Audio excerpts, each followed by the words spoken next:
18 जोड़ content warning वयस्कों के लिए चेतावनी। ये कहानी 18 वर्ष से अधिक आयु के दर्शकों के लिए है। इसमें कुछ ऐसे दृश्य, भाषा या विषय हो सकते हैं जो बच्चों के लिए उपयुक्त नहीं हैं। कृपया विवेक से सुनें। कहानी की प्रकृति एक काल्पनिक कथा है। इसमें प्रस्तुत सभी पात्र, घटनाएं और स्थान पुनर्तः लेखक की कल्पना का परिणाम हैं। इनका किसी भी वास्तविक व्यक्ति, जाति, संस्कृति, समाज या धर्म से कोई संबंध नहीं है। इस कहानी का उद्देश्य केवल मनोरंजन है। हमारा किसी की धार्मिक, सामाजिक या सांस्कृतिक भावनाओं को आहत करने का कोई इरादा नहीं है। यदि किसी श्रोता को इस कहानी का कोई अंश अनुचित या असंगत प्रतीत हो, तो कृपया इसे एक काल्पनिक और मनोरंजनात्मक रचना के रूप में लें। इस कहानी का पूरा श्रेय हॉरर तले एफएम चैनल को जाता है। हम आशा करते हैं कि आपको ये पसंद आएगा। खूनी सगाई। 12 जुलाई 2020 अमेरिका, एरिज़ोना के बाहरी इलाके में स्थित एक पुराना विला। रात के ठीक 3:17, वह समय जब दुनिया की ज़्यादातर आत्माएं सोती हैं और बाकी जाग जाती हैं। विला के अंदर 4 युवक एक गोल दर्पण के सामने खड़े थे। कमरे में सिर्फ मोमबत्तियां जल रही थीं। हवा बिल्कुल स्थिर थी, इतनी स्थिर कि सांस लेने की आवाज़ भी भारी लग रही थी। भाई, आखिरी बार पूछ रहा हूं, पक्का करना है, रोहन ने कांपती आवाज़ में कहा। अमन हंसा। डर गया क्या? बस 3 बार बोलना है, ब्लडी मेरी, ब्लडी मेरी, ब्लडी मेरी। तीसरा लड़का, जैक, मोबाइल से वीडियो बना रहा था। यह वीडियो वायरल होगा। चौथा लड़का चुप था। उसकी नज़र दर्पण पर टिकी हुई थी। अजीब बात यह थी कि उसे अपना रिफ्लेक्शन थोड़ा देर से ब्लिंक करता दिखा। तुम लोगों ने नोटिस किया? उसने फुसफुसाया। क्या? आईना थोड़ा अलग बिहेव कर रहा है, अमन झल्लाया। बस करो यार। उसने मोमबत्ती उठाई। चारों दर्पण के सामने खड़े हुए। एक साथ बोले, ब्लडी मेरी। कुछ नहीं हुआ। वे हंसे। दूसरी बार, ब्लडी मेरी। मोमबत्ती की लौ अचानक लंबी हो गई, जैसे हवा नीचे से ऊपर की ओर बह रही हो। तीसरी बार, ब्लडी मेरी। खामोशी। फिर टप टप टप। जैक ने नीचे देखा। फर्श पर लाल बूंदें गिर रही थीं। यह क्या है? उसने ऊपर देखा। दर्पण से खून टपक रहा था। अगले ही सेकंड दर्पण के अंदर एक चेहरा उभरा, लेकिन वह उनका रिफ्लेक्शन नहीं था, वह किसी और का था। एक औरत। उसकी आंखें नहीं थीं, सिर्फ काले गड्ढे। उसका मुंह अस्वाभाविक रूप से चौड़ा था, जैसे जबड़ा टूट चुका हो। और फिर वो मुस्कुराई। मोमबत्तियां एक साथ बुझ गईं। कमरे में अंधेरा छा गया। उस रात चारों की लाशें मिलीं, लेकिन सबसे डरावनी बात पोस्टमार्टम रिपोर्ट में लिखा था। मौत का कारण अत्यधिक भय। उनके शरीर पर एक भी चोट नहीं थी, लेकिन उनके चेहरे ऐसे जमे हुए थे जैसे उन्होंने मौत को आते हुए देखा हो। 23 जून 2021 मध्य प्रदेश के बिहड़। एक पूरा गांव रातों रात खाली। घर खुले, खाना चूल्हे पर, दरवाजे आधे, लेकिन इंसान गायब। सिर्फ एक चीज मिली, हर घर की दीवार पर लाल हाथों के निशान, छोटे, जैसे किसी दुल्हन ने लगाए हों। 18 जनवरी 2022। पश्चिमी घाट, एक लक्जरी रिजॉर्ट। 108 लोग, एक ही रात। मृत। सीसीटीवी में कुछ नहीं, दरवाजे अंदर से बंद, और जंगल से आती एक आवाज, जिसे बाद में लोगों ने नाम दिया रोती हुई दुल्हन। और अब रामगढ़, भारत, काली पहाड़ी सोसाइटी। लोग कहते थे ये जमीन कभी शमशान थी, लेकिन बिल्डर्स ने पैसे के लिए सब दबा दिया। हड्डियां, राख, इतिहास, सब, पर कुछ चीजें दबती नहीं। वे इंतजार करती हैं। रुद्र प्रताप अपनी कुर्सी पर बैठा था। उसकी आंखें कंप्यूटर स्क्रीन पर जमी थीं। व्हाट्सएप ग्रुप, रहस्यमय दुनिया। उसने टाइप किया, पिछले 3 दिनों में मेरी बिल्डिंग में 5 हत्याएं हो चुकी हैं। सेंड। मैसेज गिरा और ग्रुप एक्सप्लोड हो गया। मजाक कर रहे हो? पुलिस। भूत है भाई। रुद्र मुस्कुराया। उसे ये रिएक्शन पसंद था। डर की गंध उसे हमेशा से आकर्षित करती थी। ग्रुप एडमिन, गुरुजी का मैसेज आया, वहां से निकल जाओ, कुछ जगहें इंसानों के लिए नहीं होती। रुद्र ने रिप्लाई नहीं किया। वो खिड़की तक गया। नीचे अफरा तफरी थी। लोग भाग रहे थे। सूटकेस, बच्चे, रोती औरतें। एक आदमी चिल्ला रहा था, ये बिल्डिंग अपशकुनी है। 3 दिन, 5 मौतें, सब अलग तरीके से। लेकिन एक चीज कॉमन थी, मरने से पहले हर व्यक्ति ने कहा था, दुल्हन आ गई। रुद्र ने जेब से वो कागज निकाला, लाल, गाढ़ा, जैसे ताज़ा खून। उस पर लिखा था, दूल्हा रुद्र प्रताप। उसकी कोई मंगेतर नहीं थी, फिर भी उसे शादी का निमंत्रण मिला था। कल रात जब वो सो रहा था, कुछ उसके सीने पर गिरा। आंख खुली, ये पत्र था, और जैसे ही उसने छुआ, उसके दिमाग में आवाज गूंजी, system activated, host Rudra Pratap, age 20, remaining life span 365 days, ability प्राणर absorption skill, Kaal Bhairav blade art 6/10। पहला रिएक्शन, शॉक नहीं, एक्साइटमेंट, क्योंकि रुद्र सामान्य इंसान नहीं था। उसे बचपन से मौत के किस्से फैसिनेट करते थे। जब दूसरे बच्चे कार्टून्स देखते थे, वह क्रिमेशन ग्राउंड की कहानियां पढ़ता था। उसने अपनी जिंदगी के 60 साल सैक्रिफाइस करके ये स्किल खरीदी थी। अब उसके पास सिर्फ 1 साल था, लेकिन उसे डर नहीं लगा, बल्कि उसे पर्पस मिला। अगर मरना ही है तो शिकारी बनकर मरूंगा। उसने धीरे से फुसफुसाया, आओ दुल्हन, रात 8 बजे। टिक टिक टिक, घड़ी की आवाज़ असामान्य रूप से तेज लग रही थी। फिर खटाक, बिजली चली गई। पूरा फ्लैट अंधेरे में डूब गया। उसी पल पत्र गर्म होने लगा, इतना कि जेब के पार त्वचा जलने लगी। सर सर सर, कागज फड़फड़ा रहा था, जैसे जीवित हो। रुद्र ने गंडासा उठाया, उसकी धार अंधेरे में भी चमक रही थी। मैं इंतजार कर रहा हूँ, 15 मिनट, 30 मिनट, कुछ नहीं। लेकिन उसकी सिक्स्थ सेंस चीख रही थी, तुम अकेले नहीं हो। उसने इमरजेंसी लैंप जलाया, और तभी दीवार पर उसकी परछाई दिखी। लेकिन उसके पीछे एक और, धीरे धीरे, लंबी, टेढ़ी, मानो हड्डियां गलत जगह जुड़ी हों। वह परछाई उसके मूवमेंट को कॉपी नहीं कर रही थी, वो खुद चल रही थी। उसके हाथ रुद्र की गर्दन की ओर बढ़ रहे थे। 1 सेकंड, बस 1 सेकंड दूर। रुद्र पलटा और मुस्कुराया। मिल गई। गंडासा हवा में उठा और पूरी ताकत से नीचे गिरा। लेकिन धार कुछ छूने से पहले उसके कान के पास एक फुसफुसाहट आए, इतनी ठंडी कि खून जम जाए। दूल्हे, इतनी जल्दी क्या है? रुद्र की मुस्कान पहली बार हल्की सी जमी, क्योंकि वह आवाज़ उसके पीछे से नहीं, उसके ठीक सामने से आई थी। लेकिन वहां कोई नहीं था। लैंप अचानक बुझ गया। अंधेरे में 2 लाल बिंदु खुले, जैसे आंखें, और फिर किसी ने उसके गाल को छुआ। बर्फ से भी ठंडा। सिस्टम चमका, warning sign, high level spirit detected. Rudra की पकड़ गंडासे पर और मजबूत हो गई। उसने धीरे से कहा, अच्छा है, जितनी खतरनाक दुल्हन उतनी लंबी उम्र। अंधेरे में हंसी गूंजी, लेकिन वह इंसानी नहीं थी। और तभी उसके सामने एक आकृति बनने लगी। सफ़ेद लहंगा, घसीटता हुआ, खून से भीगा, और चेहरा घूंघट में। जैसे ही घूंघट थोड़ा उठा, रुद्र की आंखें फैल गईं, क्योंकि वह चेहरा उसने पहले देखा था, लेकिन कहाँ? घूंघट के पीछे कमरे में फैला अंधेरा अब सामान्य अंधेरा नहीं था। वह भारी था, जैसे हवा में किसी अनदेखे डर का वजन घुल गया हो। रुद्र बिल्कुल स्थिर खड़ा था। उसकी सांसें नियंत्रित थीं, लेकिन दिल सामान्य से धीमा धड़क रहा था। ये डर की वजह से नहीं था, बल्कि उसके शरीर की आदत थी। जब भी खतरा सामने आता, उसका शरीर खुद को युद्ध की अवस्था में ले जाता। उसके सामने खड़ी आकृति धीरे धीरे स्पष्ट होने लगी। सफ़ेद लहंगा फर्श पर घिसट रहा था, लेकिन वो सफ़ेद अब सफ़ेद नहीं रह गया था। जगह जगह गहरे लाल धब्बे थे, जैसे कपड़े को खून में भिगोकर फिर सूखने के लिए छोड़ दिया गया हो। कमरे का तापमान अचानक गिर चुका था। रुद्र की सांस से हल्की धुंध निकल रही थी। फिर उस आकृति ने एक कदम आगे बढ़ाया। आवाज़ नहीं हुई, जैसे उसके पैर जमीन को छू ही नहीं रहे हों। रुद्र ने गंडासे की पकड़ और मजबूत कर ली। उसके दिमाग में सिस्टम की आवाज़ फिर गूंजी, high level spirit detected, threat probability extremely dangerous. Rudra के होठों पर हल्की मुस्कान आए। अच्छा है, उसने मन ही मन सोचा, जितना बड़ा खतरा उतना बड़ा इनाम। आकृति अब उससे सिर्फ 3 कदम दूर थी। घूंघट अभी भी उसके चेहरे को ढके हुए था, लेकिन घूंघट के नीचे कुछ हिल रहा था, जैसे अंदर हवा नहीं, बल्कि कोई चीज़ रेंग रही हो। अचानक वह रुकी। कमरे में सन्नाटा और गहरा हो गया। फिर एक बेहद धीमी आवाज़ आए, दूल्हे। आवाज़ इतनी पास से आई कि रुद्र की गर्दन की नसें तन गईं, लेकिन उसके चेहरे पर डर नहीं था। उसने जवाब दिया, दुल्हन, चेहरा दिखाओ, शादी बिना देखे नहीं करता मैं। कुछ सेकंड तक कुछ नहीं हुआ। फिर उसने अपना दायां हाथ उठाया। हाथ बेहद पतला था, त्वचा राख जैसी धूसर, और उंगलियां अस्वाभाविक रूप से लंबी। उस हाथ ने धीरे से घूंघट पकड़ा और ऊपर उठाया। रुद्र की पुतलियां फैल गईं।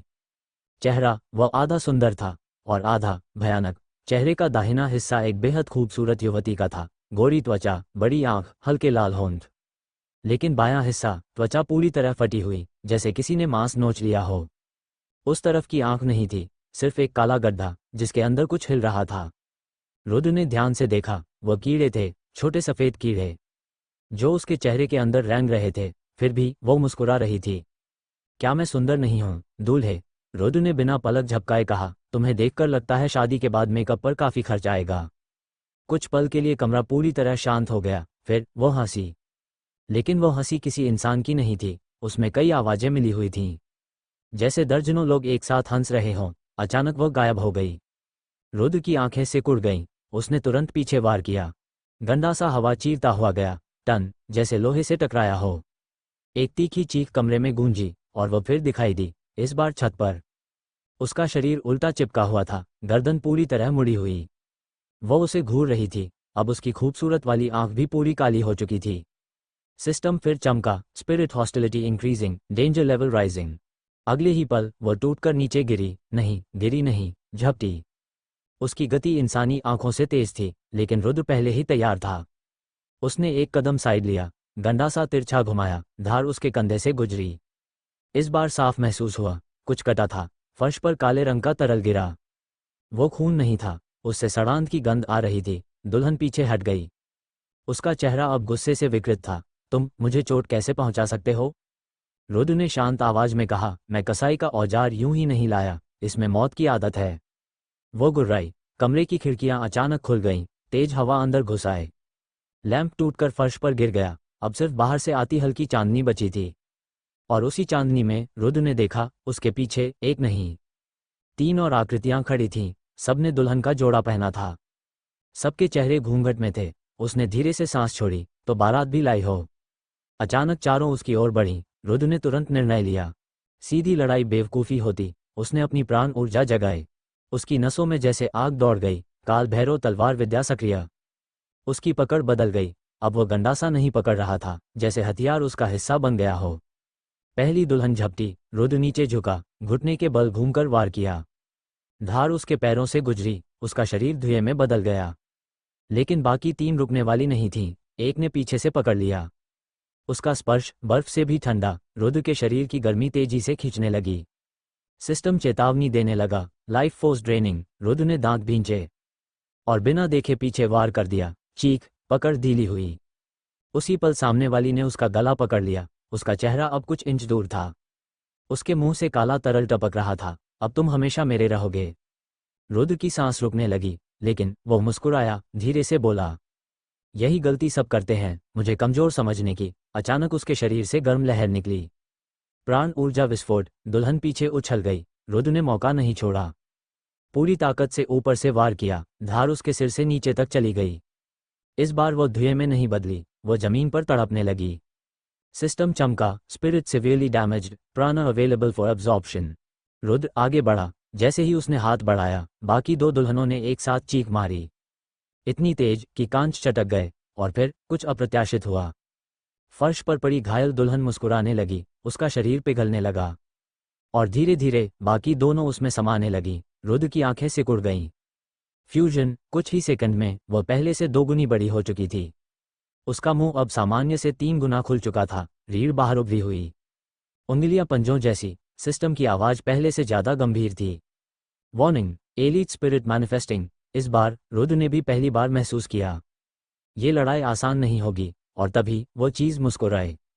अब शादी सच में शुरू हुई है, दूल्हे, प्राण का सौदा। कमरे की दीवारें हल्के हल्के कांप रही थीं, जैसे पूरी इमारत उस चीज की मौजूदगी से डर रही हो। रुद्र ने अपनी सांसों को स्थिर किया। उसके सामने खड़ी वह विकृत दुल्हन अब किसी एक आत्मा जैसी नहीं लग रही थी। उसका शरीर बार बार आकार बदल रहा था। कभी उसकी गर्दन लंबी हो जाती, कभी हाथ जमीन तक लटकने लगते, कभी चेहरा फटकर 2 हिस्सों में बन जाता और फिर वापस जुड़ जाता। ये सिर्फ एक प्रेत नहीं था, ये कई अधूरी मौतों का मेल था। रुद्र के दिमाग में सिस्टम की आवाज फिर गूंजी, elite spirit confirmed. Recommended action, immediate retreat, survival probability 27%। Rudra हल्का सा हंसा, भागना होता तो यहां रुकता ही क्यों? दुल्हन ने सिर टेढ़ा किया, उसकी काली आंखें सीधे रुद्र के भीतर झांकती सी लगीं। तुम अलग हो, बाकी दूल्हों जैसे नहीं, वे तो मुझे देखते ही मर गए थे। रुद्र ने तुरंत उस शब्द को पकड़ लिया, बाकी दूल्हे? दुल्हन की मुस्कान और चौड़ी हो गई। अचानक कमरे की हवा बदल गई। रुद्र के आसपास का दृश्य धुंधला होने लगा। दीवारें गायब, फर्श गायब, और अगले ही पल वो एक दूसरे स्थान पर खड़ा था। एक पुराना विवाह मंडप, चारों ओर जली हुई लकड़ियां, आधा टूटा हुआ हवन कुंड। हवा में राख उड़ रही थी। रुद्र ने तुरंत समझ लिया, माया। दुल्हन की आवाज हर दिशा से आई, यह मेरा घर था, मेरी शादी की रात। अचानक दृश्य बदल गया। मंडप में लोग दिखाई देने लगे, हंसते हुए, नाचते हुए। ढोल की आवाज, फिर आग भड़क उठी, किसी ने चीख मारी। कुछ ही सेकंड में खुशी का माहौल नरक में बदल गया। लोग भाग रहे थे। दुल्हन, वही लड़की, आग के बीच खड़ी थी। उसका लहंगा जल रहा था। वो चिल्ला रही थी, मुझे बचाओ, लेकिन कोई वापस नहीं आया। सब अपनी जान बचाकर भाग गए। उसकी आंखों में जो भाव था वो दर्द से ज्यादा विश्वासघात का था। दृश्य टूट गया। रुद्र फिर अपने कमरे में था। दुल्हन अब बिल्कुल सामने खड़ी थी। उसकी आवाज धीमी थी, लेकिन उसमें सदियों का क्रोध भरा था। उन्होंने मुझे छोड़ दिया, दूल्हे ने भी। उसने दरवाजा बाहर से बंद कर दिया ताकि आग अंदर ही रहे। कुछ पल के लिए सन्नाटा छा गया। फिर उसने पूछा, बताओ, क्या मैं गलत हूं? रुद्र ने बिना झिझक कहा, गलत? हाँ। कमरा अचानक ठंडा हो गया। दुल्हन की आंखें सिकुड़ गईं। तुम मुझे जज कर रहे हो? रुद्र की आवाज शांत थी। जिन्होंने तुम्हें मारा, उन्हें मारना गलत नहीं था, लेकिन जो लोग इस बिल्डिंग में मरे वे तुम्हारी शादी में नहीं थे। दुल्हन का चेहरा विकृत होने लगा। उसके शरीर से काला धुआं निकलने लगा। इंसान सब एक जैसे होते हैं। और अगले ही पल वह गायब। रुद्र ने महसूस किया, खतरा ऊपर से है। उसने छलांग लगाए। उसी क्षण छत फट गई। काले बालों का एक गुच्छा नीचे गिरा। नहीं, वह बाल नहीं थे, वे सुइयों की तरह सख्त हो चुके थे। फर्श में धंस गए। अगर रुद्र एक पल भी देर करता, वे उसके शरीर को भेद देते। दुल्हन हवा में तैर रही थी। अब उसका शरीर पूरी तरह बदल चुका था। उसकी पीठ से 6 लंबे हड्डियों जैसे उभार निकले हुए थे। तुम मुझे समझ नहीं सकते, तुम भी मरोगे, सब मरते हैं। रुद्र ने गंडासा घुमाया, लेकिन इस बार वह सीधे हमला करने नहीं गया। वो इंतजार कर रहा था। दुल्हन झपटी। यही मौका था। रुद्र ने अपनी प्राण ऊर्जा को एक बिंदु पर केंद्रित किया। काल भैरव विद्या का दूसरा रूप। उसकी आंखों की पुतलियां हल्की लाल चमकने लगीं। जैसे समय एक पल के लिए धीमा हो गया हो। दुल्हन की गति अब पड़ी जा सकती थी। उसने साइड स्टेप लिया और गर्दन की ओर वार किया। धार आर पार चली गई। एक भयानक चीख गूंजी, लेकिन दुल्हन मरी नहीं, बल्कि उसने रुद्र का हाथ पकड़ लिया। उसकी पकड़ इस बार असंभव रूप से मजबूत थी। रुद्र ने महसूस किया उसकी उम्र खींच रही है। सिस्टम चमका। Life span draining. Remaining 362 days. 361, 360। पहली बार रुद्र के माथे पर पसीना आया। ये सीधे उम्र खा रही है। दुल्हन मुस्कुराई। अब समझे, मैं सिर्फ शरीर नहीं मारती, समय खा जाती हूँ। रुद्र के घुटने हल्के झुकने लगे। अगर यह कुछ सेकंड और चला तो वो बूढ़ा होकर यहीं गिर जाएगा। उसने तुरंत फैसला लिया। सिस्टम प्राण overdrive confirm. Cost 30 years life span. Rudra ने बिना सोचे कहा, कंफर्म। अगले ही पल उसके शरीर से विस्फोट जैसी ऊर्जा निकली। कमरे की खिड़कियां चटक गईं। दीवारों में दरारें पड़ गईं। दुल्हन की पकड़ ढीली हुई। रुद्र की नसें उभर आईं। उसकी आंखें अब पूरी तरह लाल थीं। उसने गंडासा दोनों हाथों से पकड़ा और एक ही वार में दुल्हन का आधा शरीर अलग कर दिया। इस बार चीख अलग थी। उसमें डर था। दुल्हन पीछे हटने लगी। तुम इंसान नहीं हो। रुद्र भारी सांस लेते हुए बोला, नहीं, मैं शिकारी हूं। वो आगे बढ़ा। दुल्हन जमीन पर तड़प रही थी। उसका शरीर धुएं में बदलने लगा। सिस्टम चमका। Elite spirit collapsing. प्राणा रेडी फॉर एक्सट्रैक्शन। रुद्र झुका। जैसे ही उसने ऊर्जा खींचनी शुरू की, उसे अचानक कुछ अजीब महसूस हुआ। ये प्राण सामान्य नहीं था। इसमें कई आवाजें थीं। रोना, चीखें, फुसफुसाहट और फिर एक साफ शब्द, भागो। रुद्र की आंखें फैल गईं। क्या? अचानक दुल्हन ने उसका हाथ पकड़ लिया। उसका चेहरा अब शांत था। पहली बार बिना क्रोध के वो फुसफुसाई, मैं सबसे बड़ी नहीं हूं। कमरे के बाहर गलियारे में धीरे धीरे कदमों की आवाज आने लगी। थक थक थक, जैसे कोई भारी चीज घसीटते हुए चल रहा हो।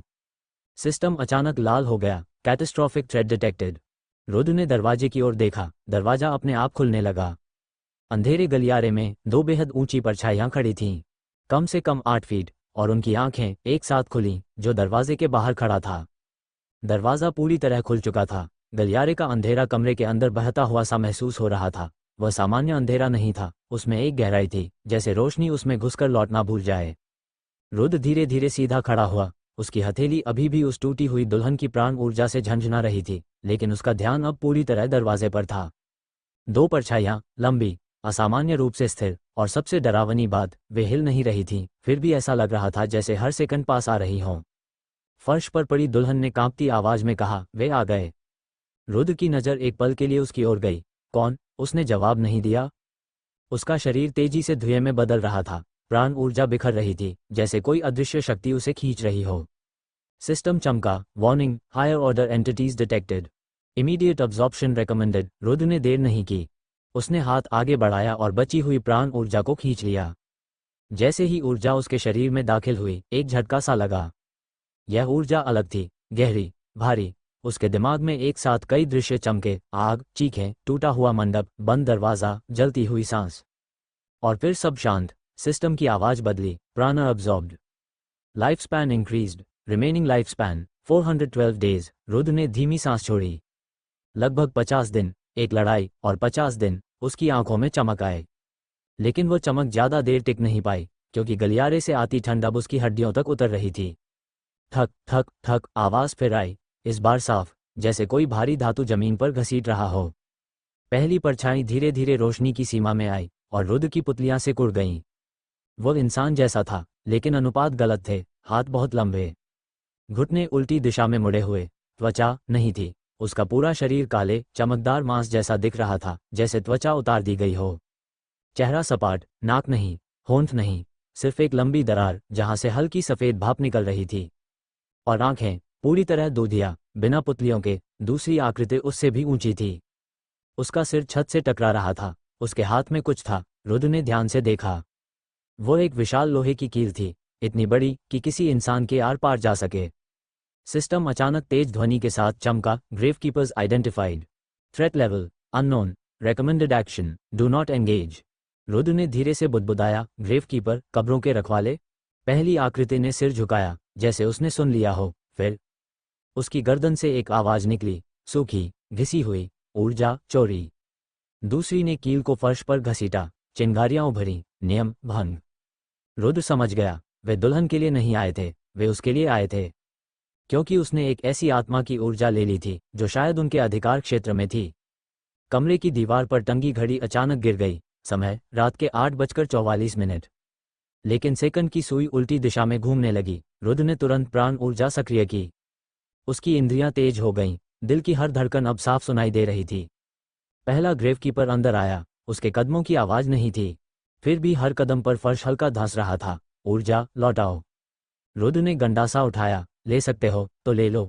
कुछ पल के लिए सन्नाटा छाया, फिर ग्रेवकीपर गायब। रुद्र की गर्दन के पीछे अचानक ठंडक दौड़ी।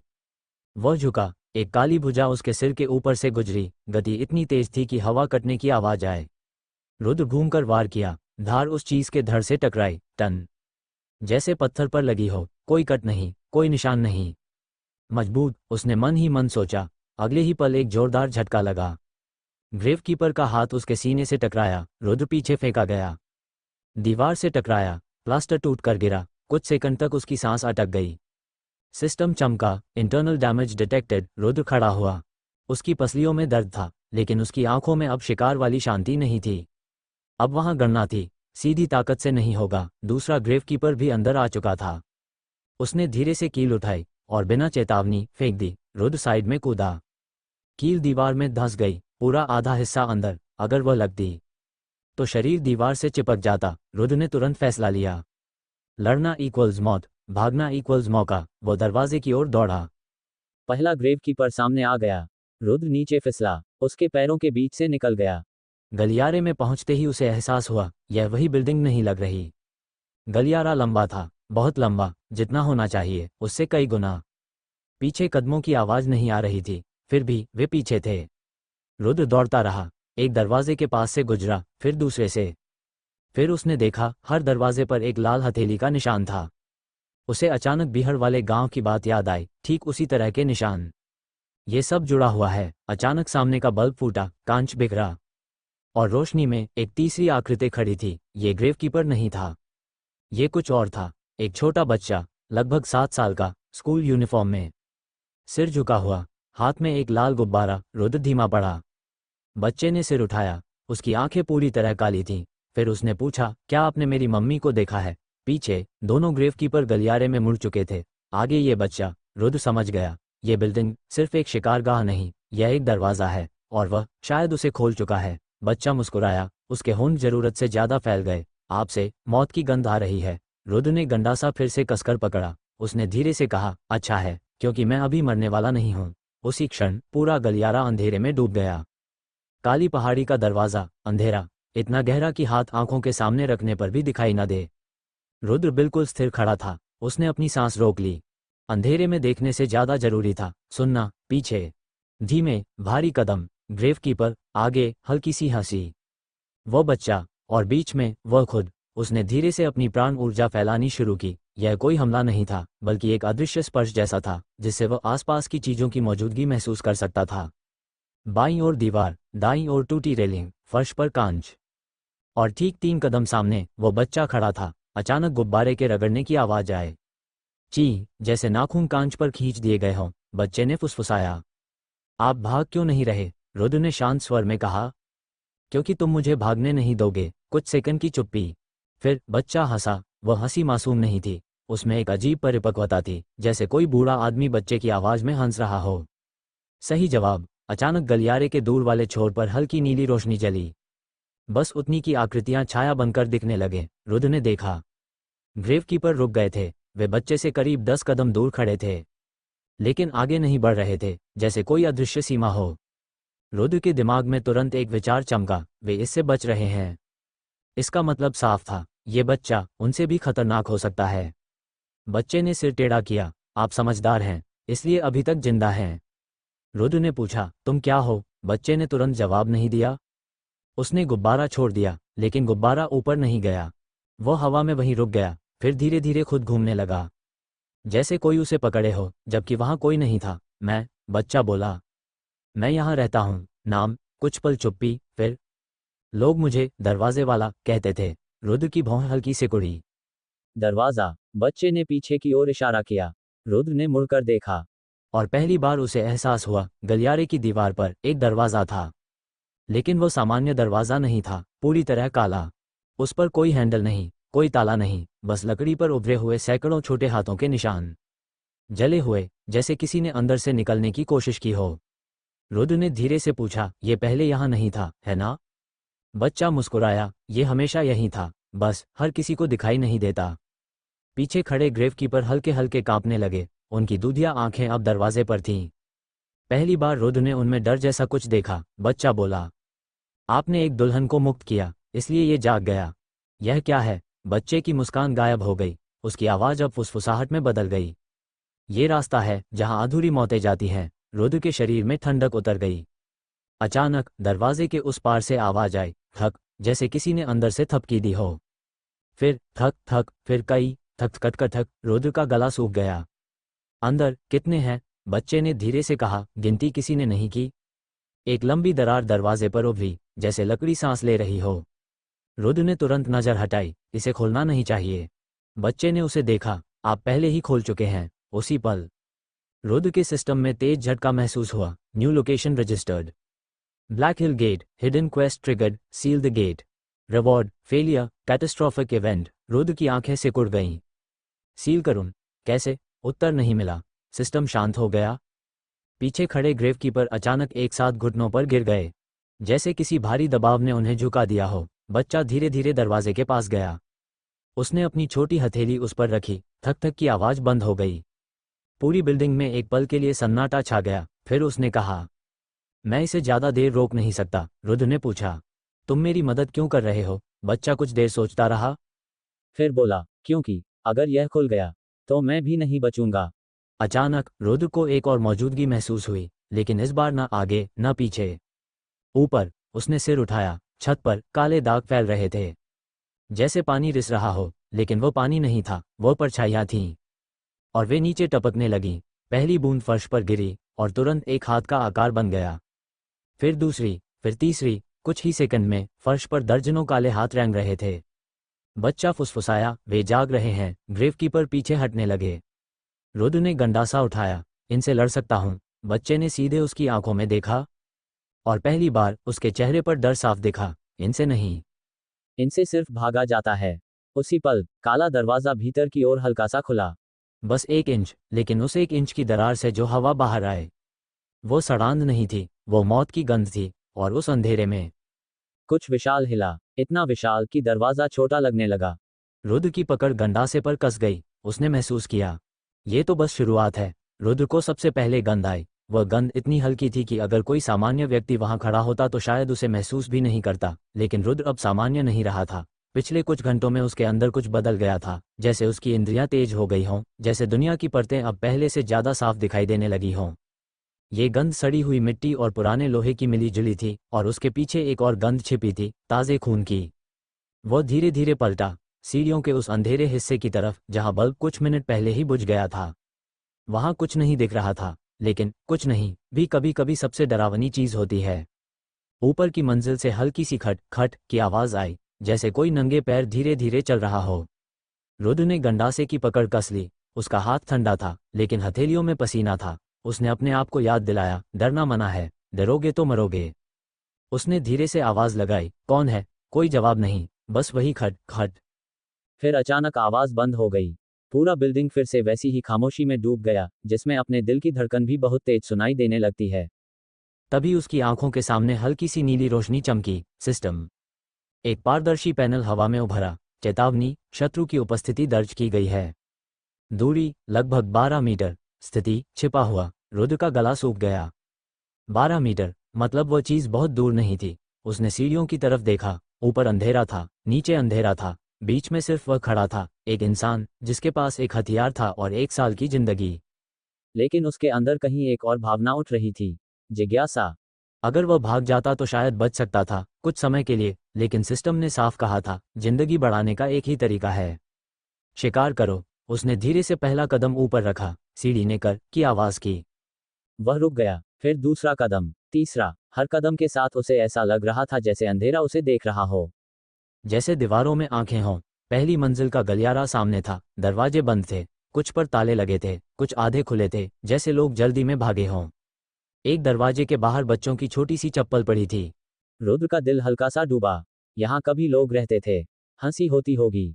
टीवी की आवाज आती होगी। अब सिर्फ सन्नाटा था। तभी दाईं तरफ के एक खुले दरवाजे से हल्की सी फुसफुसाहट आए, जैसे कोई बहुत धीरे धीरे रो रहा हो। रुद्र दरवाजे के पास गया। उसने अंदर झांका। कमरा लगभग खाली था। फर्श पर धूल जमी थी। एक कोने में टूटी हुई कुर्सी पड़ी थी, और दीवार पर लाल हाथों के निशान, छोटे बड़े घसीटे हुए, जैसे किसी ने बाहर निकलने की कोशिश की हो। उसका गला फिर सूख गया।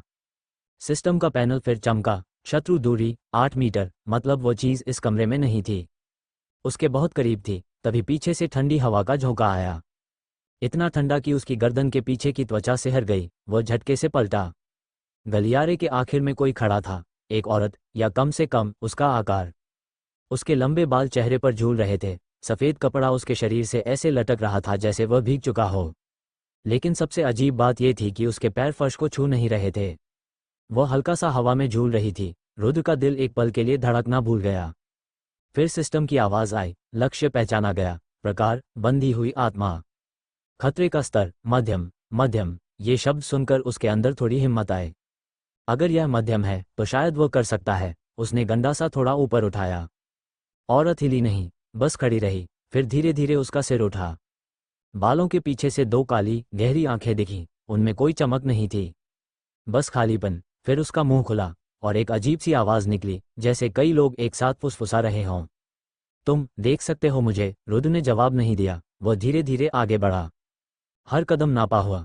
उसने सिस्टम से पूछा, कमजोरी? कुछ सेकंड चुप्पी रही। फिर शब्द उभरे, सिर और हृदय क्षेत्र पर प्रहार प्रभावी होगा। निकट दूरी की लड़ाई की सिफारिश। निकट दूरी मतलब उसे बहुत पास जाना होगा। उसने गहरी सांस ली और कदम तेज कर दिए, बस 3 मीटर, 2 मीटर। और तभी औरत का शरीर अचानक झटके से मुड़ा। इतनी तेज कि आंखें उसका पीछा नहीं कर पाईं। अगले ही पल वह उसके सामने थी। उसका चेहरा अब बिल्कुल पास था। त्वचा फटी हुई, होंठ नीले और आंखों के नीचे काले गड्ढे। उसके मुंह से सड़ांत की गंध आ रही थी। क्यों आए हो? उसने फुसफुसाया। रुद्र ने जवाब दिया, जिंदा रहने के लिए, और गंडासा पूरी ताकत से घुमाया। हवा चिरी, लेकिन ब्लेड उसके आर पार निकल गया, जैसे वो धुआं हो। अगले ही पल उसके सीने पर किसी ने जोर से धक्का मारा। वो पीछे जा गिरा। गंडासा फर्श पर टकराया। उसकी सांस रुक गई। औरत अब उसके ऊपर झुकी थी। उसकी उंगलियां लंबी थीं, अस्वाभाविक रूप से लंबी। वे धीरे धीरे रुद्र के गले की तरफ बढ़ रही थीं। सिस्टम चमका। चेतावनी, जीवन ऊर्जा घट रही है। रुद्र ने झटके से गंडासा उठाया और इस बार सीधा उसके सिर की तरफ नहीं, बल्कि उस जगह पर वार किया जहां उसका शरीर सबसे ज्यादा ठोस दिख रहा था, गर्दन के नीचे। इस बार ब्लेड रुका, जैसे किसी कठोर चीज से टकराया हो। औरत चीखी। आवाज इतनी तीखी थी कि खिड़कियों के शीशे कांप गए। रुद्र ने मौका नहीं गंवाया। उसने फिर वार किया। फिर हर वार के साथ उसकी पकड़ मजबूत होती गई, और अचानक वो आकृति टूटने लगी। जैसे कांच पर दरारें पड़ती हैं। उसका शरीर टुकड़ों में बिखरने लगा और फिर काले धुएं में बदल गया। गलियारा फिर से खाली था, सिर्फ रुद्र की भारी सांसें बची थीं। कुछ सेकंड बाद सिस्टम चमका, लक्ष्य समाप्त, पुरस्कार जीवनकाल जोड़ 3 महीने। कुल शेष जीवन 1 वर्ष 3 महीने। रुद्र फर्श पर बैठ गया। उसके हाथ कांप रहे थे, लेकिन उसके होठों पर हल्की सी मुस्कान आए। ये काम कर गया, वो सच में इसे मार सकता है। तभी सिस्टम में एक नया संदेश उभरा। नया मिशन उपलब्ध, स्थान काली पहाड़ी सोसाइटी का बेसमेंट। गत 10 वर्षों में 17 लापता, खतरे का स्तर उच्च। रुद्र ने धीरे से सिर उठाया। बेसमेंट, उसे अचानक याद आया, इस बिल्डिंग का बेसमेंट हमेशा बंद रहता था। लोग कहते थे वहां पानी भर जाता है, कुछ कहते थे आवाजें आती हैं। उसने अंधेरे की तरफ देखा जहां नीचे जाने वाली सीढ़ियां थीं, और पहली बार उसे लगा कि शायद असली शिकार अभी शुरू हुआ है। रुद्र कुछ देर तक वहीं बैठा रहा। उसकी सांसें धीरे धीरे सामान्य हो रही थीं, लेकिन दिल अभी भी तेज धड़क रहा था। अभी कुछ मिनट पहले जो हुआ था वह किसी बुरे सपने जैसा लग सकता था, अगर उसके सामने तैरता हुआ सिस्टम पैनल इस बात की गवाही न दे रहा होता कि सब सच था। उसने अपने हाथों की तरफ देखा, वे हल्के हल्के कांप रहे थे। डर से या उत्साह से, शायद दोनों से। उसने खुद से एक सवाल पूछा, क्या मैं अब लोगों जैसा नहीं रहा? और भीतर से एक शांत जवाब आया, नहीं, अब तुम शिकारी हो।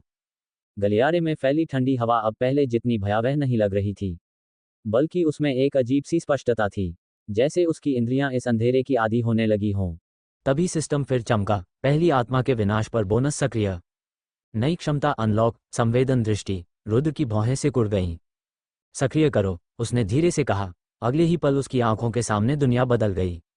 गलियारे की दीवारें अब वैसी नहीं दिख रही थीं। जहां पहले सिर्फ पुराना पेंट और दरारें थीं, वहां अब हल्की हल्की काली लकीरें रेंगती नजर आ रही थीं, जैसे धुआं दीवारों के भीतर बह रहा हो।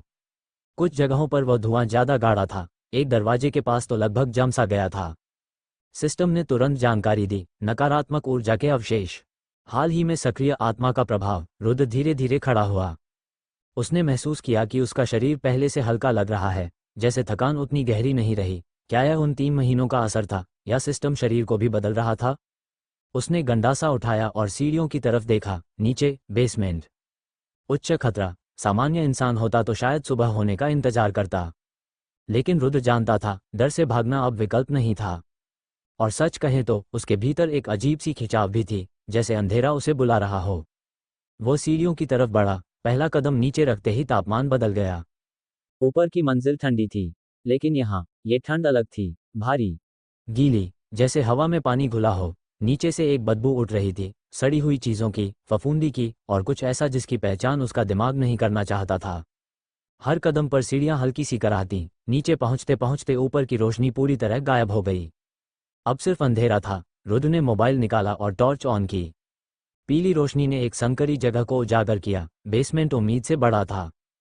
कंक्रीट के मोटे खंभे जिन पर काई जमी थी, फर्श पर जगह जगह पानी भरा था, और दीवारों पर पुराने नंबर लिखे थे, शायद पार्किंग स्लॉट। लेकिन सबसे अजीब बात यह थी, यहाँ कोई आवाज़ नहीं थी, बिल्कुल भी नहीं, यहाँ तक कि पानी की बूंद गिरने की भी नहीं।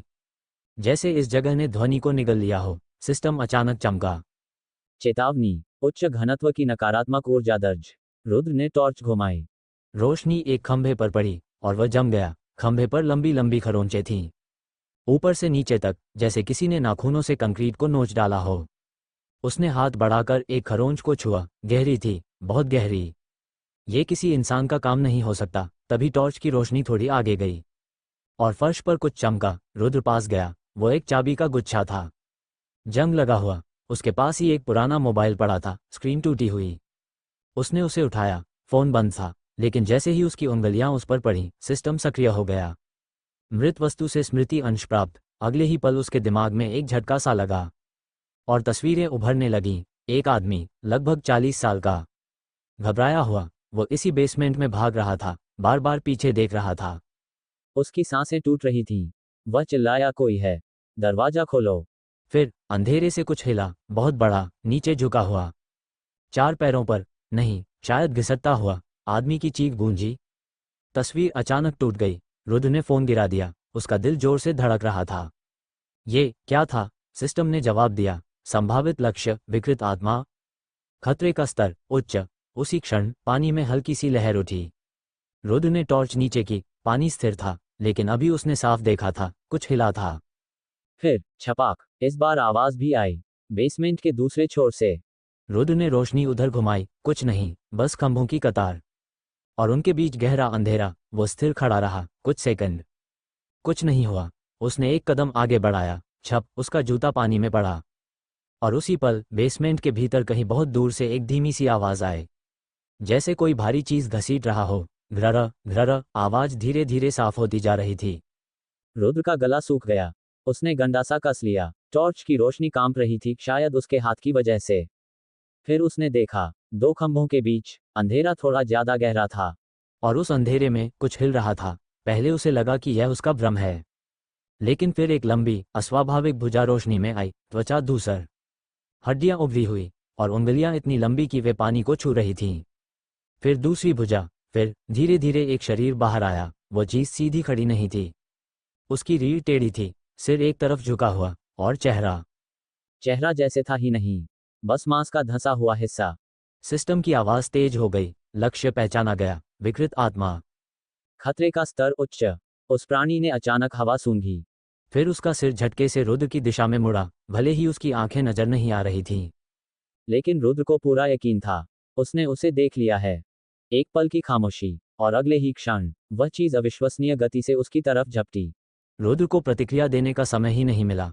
वह प्राणी जिस गति से उसकी ओर झपटा, वह किसी जंगली जानवर से भी तेज था। पानी छिटककर हवा में उठा और अगले ही पल एक सड़ी हुई गंध रुद्र की नाक से टकराए। लेकिन घबराहट के बावजूद उसकी साधना बेकार नहीं गई थी। उसका शरीर दिमाग से पहले हरकत में आया। वह बाएं तरफ लुढ़क गया। धड़ाम, जहां वह एक सेकंड पहले खड़ा था, वहां कंक्रीट का फर्श चटक गया। उस विकृत आत्मा की लंबी भुजा इतनी ताकत से गिरी थी कि पत्थर में दरार पड़ गई। रुद्र ने जमीन पर हाथ टिकाकर खुद को उठाया और तुरंत गंडासा घुमाया। धाक धार उस प्राणी की भुजा से टकराई, लेकिन आवाज अजीब थी, जैसे लोहे ने गीले चमड़े को नहीं बल्कि किसी मोटे रबर को काटने की कोशिश की हो। भुजा आधी कटी, काली चिपचिपी तरल चीज बाहर निकली, खून जैसी, मगर खून नहीं। प्राणी पीछे नहीं हटा, बल्कि उसने एक तीखी कर्कश चीख निकाली। वह आवाज कानों से ज्यादा सीधे दिमाग में गूंजी। रुद्र का सिर झंझना उठा। सिस्टम तुरंत सक्रिय हुआ। मानसिक आक्रमण दर्ज, चेतावनी, यह आत्मा केवल शारीरिक नहीं, मानसिक प्रभाव भी डालती है। रुद्र ने दांत भींच लिए, अगर वह एक पल भी ढीला पड़ा तो खत्म। प्राणी ने फिर हमला किया, इस बार ऊपर से। उसकी दोनों भुजाएं फैल गईं, जैसे वह रुद्र को जकड़कर कुचल देना चाहता हो। रुद्र पीछे नहीं हटा, वह आगे बढ़ा। ठीक उस पल जब भुजाएं गिरने वाली थीं, उसने कदम भीतर की तरफ डाला, दुश्मन की पहुंच के अंदर। काल भैरव, प्रथम चाल। उसकी पकड़ बदल गई। गंडासा नीचे से ऊपर की ओर बिजली की तरह उठा। छराक, इस बार वार गहरा था। भुजा लगभग अलग हो गई। प्राणी बेकाबू होकर तड़पा। उसका शरीर अस्वाभाविक तरीके से मुड़ा, जैसे हड्डियां हो ही नहीं। रुद्र पीछे हटने ही वाला था कि अचानक एक और भुजा। उसने देखा ही नहीं था कि उस चीज की पीठ से एक अतिरिक्त पतली भुजा निकली हुई थी। वो सांप की तरह लहराई और रुद्र की गर्दन लपेट ली। सब कुछ एक झटके में हुआ। गंडासा उसके हाथ से छूटते छूटते बचा। भुजा का दबाव बढ़ने लगा, सांस रुकने लगी, दुनिया सिकुड़ने लगी। रुद्र ने उस सड़ी हुई त्वचा को पकड़कर हटाने की कोशिश की, लेकिन उसकी पकड़ पत्थर जैसी मजबूत थी। सिस्टम चमका, ऑक्सीजन स्तर गिर रहा है, 3 मिनट में चेतना लुप्त होने की संभावना। रुद्र की नज़र धुंधली होने लगी। उसी धुंध में उसे एक झलक दिखी। वो खूनी लग्न पत्रिका उसकी जेब में फिर से गर्म हो रही थी। गर्मी बढ़ती गई, इतनी कि जैसे अंगारा रखा हो। अचानक उसके दिमाग में एक फुसफुसाहट गूंजी, मुलायम स्त्री स्वर। मरना मत। रुद्र की आंखें फैल गईं। यह आवाज उस विकृत आत्मा की नहीं थी। यह अलग थी, ठंडी, लेकिन अजीब तरह से जीवित। अगले ही पल पत्रिका जेब से खुद बाहर सरक आई। हवा के बिना भी उसके पन्ने फड़फड़ाने लगे, और फिर उस पर लिखा उसका नाम हल्की लाल रोशनी में चमक उठा। प्राणी अचानक ठिठक गया। उसकी पकड़ ढीली पड़ी, जैसे किसी और ज्यादा खतरनाक उपस्थिति को महसूस कर लिया हो। रुद्र जमीन पर गिर पड़ा और हवा के लिए हौंफने लगा। वह समझ नहीं पाया कि अभी क्या हुआ, लेकिन मौका था। उसने बिना देर किए गंडासा उठाया। द्वितीय चाल। इस बार वार सीधा गर्दन पर था। छन, धार भीतर तक उतर गई। प्राणी की चीख इतनी तीखी थी कि बेसमेंट की छत तक कांप गई। उसका शरीर कुछ सेकंड बेतहाशा तड़पता रहा, फिर दह गया। धीरे धीरे वो काला तरल धुएं में बदलने लगा। सिस्टम की परिचित ध्वनि गूंजी, लक्ष्य नष्ट, प्राण ऊर्जा अवशोषित हो रही है। रुद्र वहीं बैठ गया। उसकी छाती तेजी से उठ गिर रही थी। कुछ सेकंड बाद पैनल साफ हुआ। जीवनकाल जोड़ 8 महीने। वह ठहाका मारकर हंस पड़ा, तो मैं अभी नहीं मरने वाला। लेकिन उसकी नज़र तुरंत उस पत्रिका पर गई। वो अब जमीन पर शांत पड़ी थी, जैसे कुछ हुआ ही ना हो। रुद्र ने उसे उठाया। कागज ठंडा था, मानो वो आग कभी लगी ही ना हो। उसने धीमे स्वर में कहा, अभी मेरी मदद किसने की? कोई जवाब नहीं, लेकिन एक पल के लिए उसे लगा जैसे उसके पीछे कोई खड़ा है, बहुत करीब, इतना कि अगर वो मुड़े तो शायद उसकी सांस अपनी गर्दन पर महसूस करे। रुद्र ने धीरे धीरे पीछे देखा। कुछ नहीं, खाली बेसमेंट, टूटे खंभे, काला पानी। फिर भी अब वो पूरी तरह अकेला नहीं लग रहा था। सिस्टम अचानक फिर चमका। विशेष सूचना, प्रेत विवाह सक्रिय अवस्था में प्रवेश कर चुका है। दुल्हन ने वर को चिन्हित कर लिया है। रुद्र के होठों पर हल्की मुस्कान आई। तो तुम सच में हो? बेसमेंट की ठंडी हवा में कहीं बहुत हल्की पायल जैसी आवाज गूंजी और तुरंत गायब हो गई। रुद्र बेसमेंट से बाहर निकलते समय पहले जैसा नहीं रहा था। उसकी चाल धीमी थी, लेकिन उसमें अब एक अजीब सा आत्मविश्वास था, जैसे उसने अभी अभी मौत की आंखों में झांक कर वापस लौटने का फैसला किया हो। सीढ़ियां चढ़ते हुए उसने पीछे मुड़कर नहीं देखा। अनुभव ने उसे सिखा दिया था, कुछ जगहों को बार बार नहीं देखना चाहिए, वरना वे तुम्हें देखने लगती हैं। ऊपर की मंजिल पर पहुंचते ही उसे एहसास हुआ कि बिल्डिंग पहले से ज्यादा शांत है। ये सामान्य सन्नाटा नहीं था, यह वैसा सन्नाटा था जो तूफान से ठीक पहले आता है। उसने कमरे का दरवाजा खोला। दरवाजे की आवाज़ खाली गलियारे में गूंज गई। कमरे में कदम रखते ही उसकी नज़र सीधे उस लग्न पत्रिका पर गई जो अभी भी उसके हाथ में थी। वो कुछ सेकंड उसे घूरता रहा, फिर धीरे से बोला, आज तुमने मेरी जान बचाई। कोई जवाब नहीं। स्वाभाविक था, वह एक कागज ही तो था। लेकिन रुद्र अब इतना अनुभव पा चुका था कि वह जानता था ये सिर्फ कागज नहीं है। उसने पत्रिका को टेबल पर रखा। जैसे ही उसने हाथ छोड़ा, कागज हल्का सा खिसक गया। रुद्र का दिल एक पल को रुक गया। खिड़की बंद थी, पंखा बंद था, हवा का कोई झोंका नहीं। फिर भी पत्रिका उसकी तरफ घूम गई, धीरे धीरे, जैसे कोई अदृश्य उंगलियां उसे धकेल रही हों। रुद्र की सांस भारी हो गई। अगर तुम सच में हो, उसने फुसफुसा कर कहा, तो सामने आओ। कमरे का तापमान अचानक गिर गया, इतना कि उसकी सांस हल्की धुंध में बदलने लगी। और तभी क्षण, बहुत हल्की, बहुत दूर से आती हुई पायल की आवाज। रुद्र के पूरे शरीर में सिहरन दौड़ गई। आवाज दरवाजे की दिशा से आई थी। क्षण क्षण, धीरे, मापी हुई, जैसे कोई नंगे पांव नहीं बल्कि गहनों के साथ चल रहा हो। दरवाजा अपने आप बंद हो गया। धड़ाम। रुद्र ने गंडासा उठाने की कोशिश की, लेकिन उसने खुद को रोक लिया। अजीब बात थी, उसे खतरा महसूस नहीं हो रहा था। डर था, लेकिन वह वैसा डर नहीं था जैसा किसी राक्षस को देखकर होता है। ये प्रतीक्षा जैसा था। कमरे के कोने में रखा आईना हल्का सा धुंधला होने लगा, मानो किसी ने उस पर गर्म सांस छोड़ी हो। धीरे धीरे उस धुंध पर एक निशान उभरा। पहले एक रेखा, फिर दूसरी, और कुछ सेकंड बाद एक शब्द। रुद्र, उसका गला सूख गया। तुम लिख रही हो? धुंध फिर बदली। इस बार अक्षर बनने में ज्यादा समय नहीं लगा। मैं आई थी। रुद्र की धड़कन इतनी तेज हो गई कि उसे खुद सुनाई दे रही थी। अभी? उसने पूछा। आईने पर अगला शब्द उभरा, हमेशा। कमरे की हवा और ठंडी हो गई। उसके पीछे से अचानक हल्की सी खुशबू आए, चंदन और गीली मिट्टी की मिली जुली महक। ये सड़न नहीं थी, यह मौत की गंध नहीं थी, ये किसी दुल्हन जैसी थी। रुद्र धीरे धीरे पलटा। कोई नहीं, लेकिन फर्श पर धूल जमी थी, और उस धूल पर ताजे पैरों के निशान बन रहे थे। एक एक कदम, जैसे कोई अदृश्य स्त्री उसकी तरफ बढ़ रही हो। रुद्र स्थिर खड़ा रहा। पहली बार उसके भीतर शिकारी नहीं, एक आदमी जागा। उसके सामने कदम रुक गए। उनके बीच मुश्किल से 2 फीट की दूरी थी। उसकी सांस अटक गई। क्या तुम वही हो? कुछ सेकंड की खामोशी, फिर उसके कंधे पर कुछ बेहद ठंडा आकर टिका, जैसे बर्फ से बनी उंगलियां। रुद्र का शरीर जड़ हो गया। वह भाग सकता था, वार कर सकता था, लेकिन उसने कुछ नहीं किया। धीरे धीरे वो ठंडा स्पर्श उसकी गर्दन तक आया, और फिर एक बहुत हल्की फुसफुसाहट, इतनी पास की जैसे होंठ उसके कान को छू रहे हों। मेरे पति। उसकी रीढ़ में बिजली दौड़ गई। यह आवाज़ भयावह नहीं थी, ये खाली भी नहीं थी, उसमें एक गहरी, अंतहीन अकेलापन था। रुद्र ने मुश्किल से शब्द निकाले, तुमने मुझे क्यों चुना? कुछ पल तक कोई जवाब नहीं आया। फिर उसकी हथेली अपने आप उठी, जैसे किसी ने पकड़कर ऊपर की हो। उसकी उंगली में अचानक ठंडक महसूस हुई। रुद्र ने नीचे देखा। एक पतली, पुरानी चांदी की अंगूठी उसकी उंगली में थी। वो चौंक गया। ये कब? फुसफुसाहट फिर आई। अब तुम मेरे हो। रुद्र ने पहली बार हल्की मुस्कान दी। और तुम? कुछ सेकंड, फिर उसके सीने पर एक अदृश्य सिर टिक गया। वह वजन बहुत हल्का था, लेकिन एहसास बिल्कुल साफ, जैसे कोई सचमुच उससे लगकर खड़ा हो। मैं हमेशा से थी। उसकी आंखें अनायास नर्म हो गईं। तुम्हारा नाम?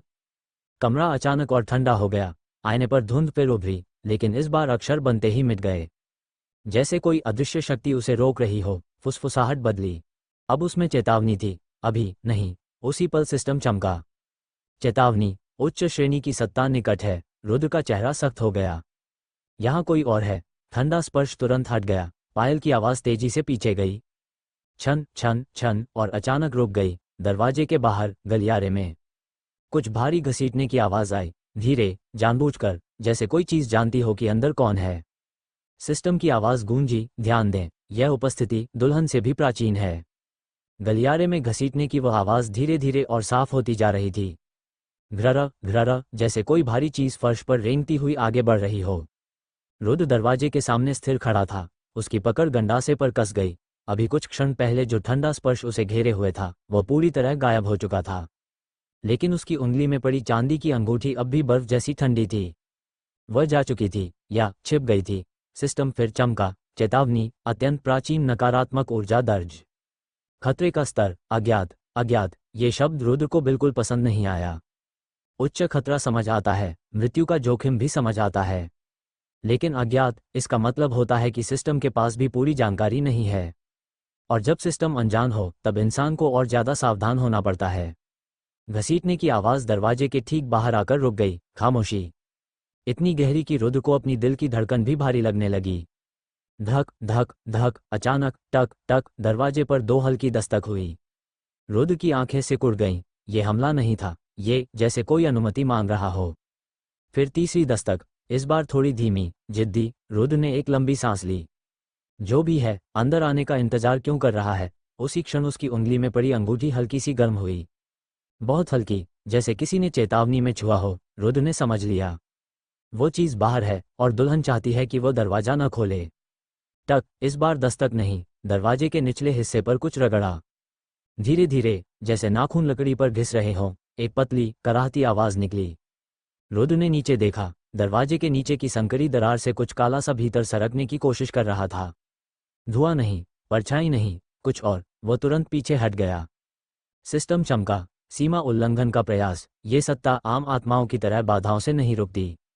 रुद्र के भीतर एड्रेनलिन दौड़ गया। अगर यह चीज कमरे में घुस आए तो लड़ाई टाली नहीं जा सकेगी। दरवाजे के दूसरी तरफ अचानक एक आवाज आए। सूखी, बहुत बूढ़ी, जैसे किसी का गला सदियों से पानी न देख पाया हो। खोलो। रुद्र के शरीर में सिहरन दौड़ गई। वह आवाज इंसानी थी, लेकिन बिल्कुल जीवित नहीं। मैं जानता हूं, वो अंदर है। रुद्र का दिल एक पल को रुक गया। क्या ये दुल्हन के बारे में कह रहा है? अंगूठी अचानक और गर्म हो गई। अब ये सिर्फ चेतावनी नहीं थी, ये बेचैनी थी, लगभग डर। रुद्र की भौहें सिकुड़ गईं। तुम उससे डरती हो? ये सोचते ही उसके भीतर कुछ बदल गया। जिस सत्ता से उसकी दुल्हन डरती है, वह साधारण नहीं हो सकती। दरवाजे के बाहर फिर आवाज आई, इस बार धीमी हंसी के साथ। छोटे साधक, उसे छिपा नहीं सकते, वह मेरी है। कमरे का तापमान अचानक गिर गया। लेकिन ये दुल्हन वाली ठंड नहीं थी, ये सड़ी हुई कब्र जैसी ठंड थी। रुद्र के भीतर गुस्सा उठ खड़ा हुआ। मेरी है, ये शब्द उसके कानों में गूंजा। उसने पहली बार जोर से कहा, यहां से चले जाओ। कुछ सेकंड की खामोशी। फिर दरवाजे के उस पार से एक लंबी सांस की आवाज आए, जैसे कोई लकड़ी की दरार से उसकी गंध सूंघ रहा हो। तुम अलग हो और वापस आ गए हो, इसलिए उसने तुम्हें चुना। रुद्र का दिमाग तेजी से काम करने लगा। तो ये सत्ता दुल्हन को जानती है, शायद बहुत पहले से। अचानक धड़ाम, दरवाजे पर इतना जोरदार प्रहार हुआ कि पूरी चौखट कांप गई। लकड़ी चरमराई, दीवार से धूल झरने लगी। दूसरा प्रहार, और भी शक्तिशाली। सिस्टम चमका। संरचना क्षति 32%। तीसरा प्रहार, दरवाजे के बीचों बीच एक उभरी हुई आकृति दिखी, जैसे बाहर से कोई चेहरा लकड़ी पर दबा हो। धीरे धीरे लकड़ी फटने लगी, और उस दरार से एक आंख दिखाई दी। धुंधली, सफेद, पुतली, लगभग गायब।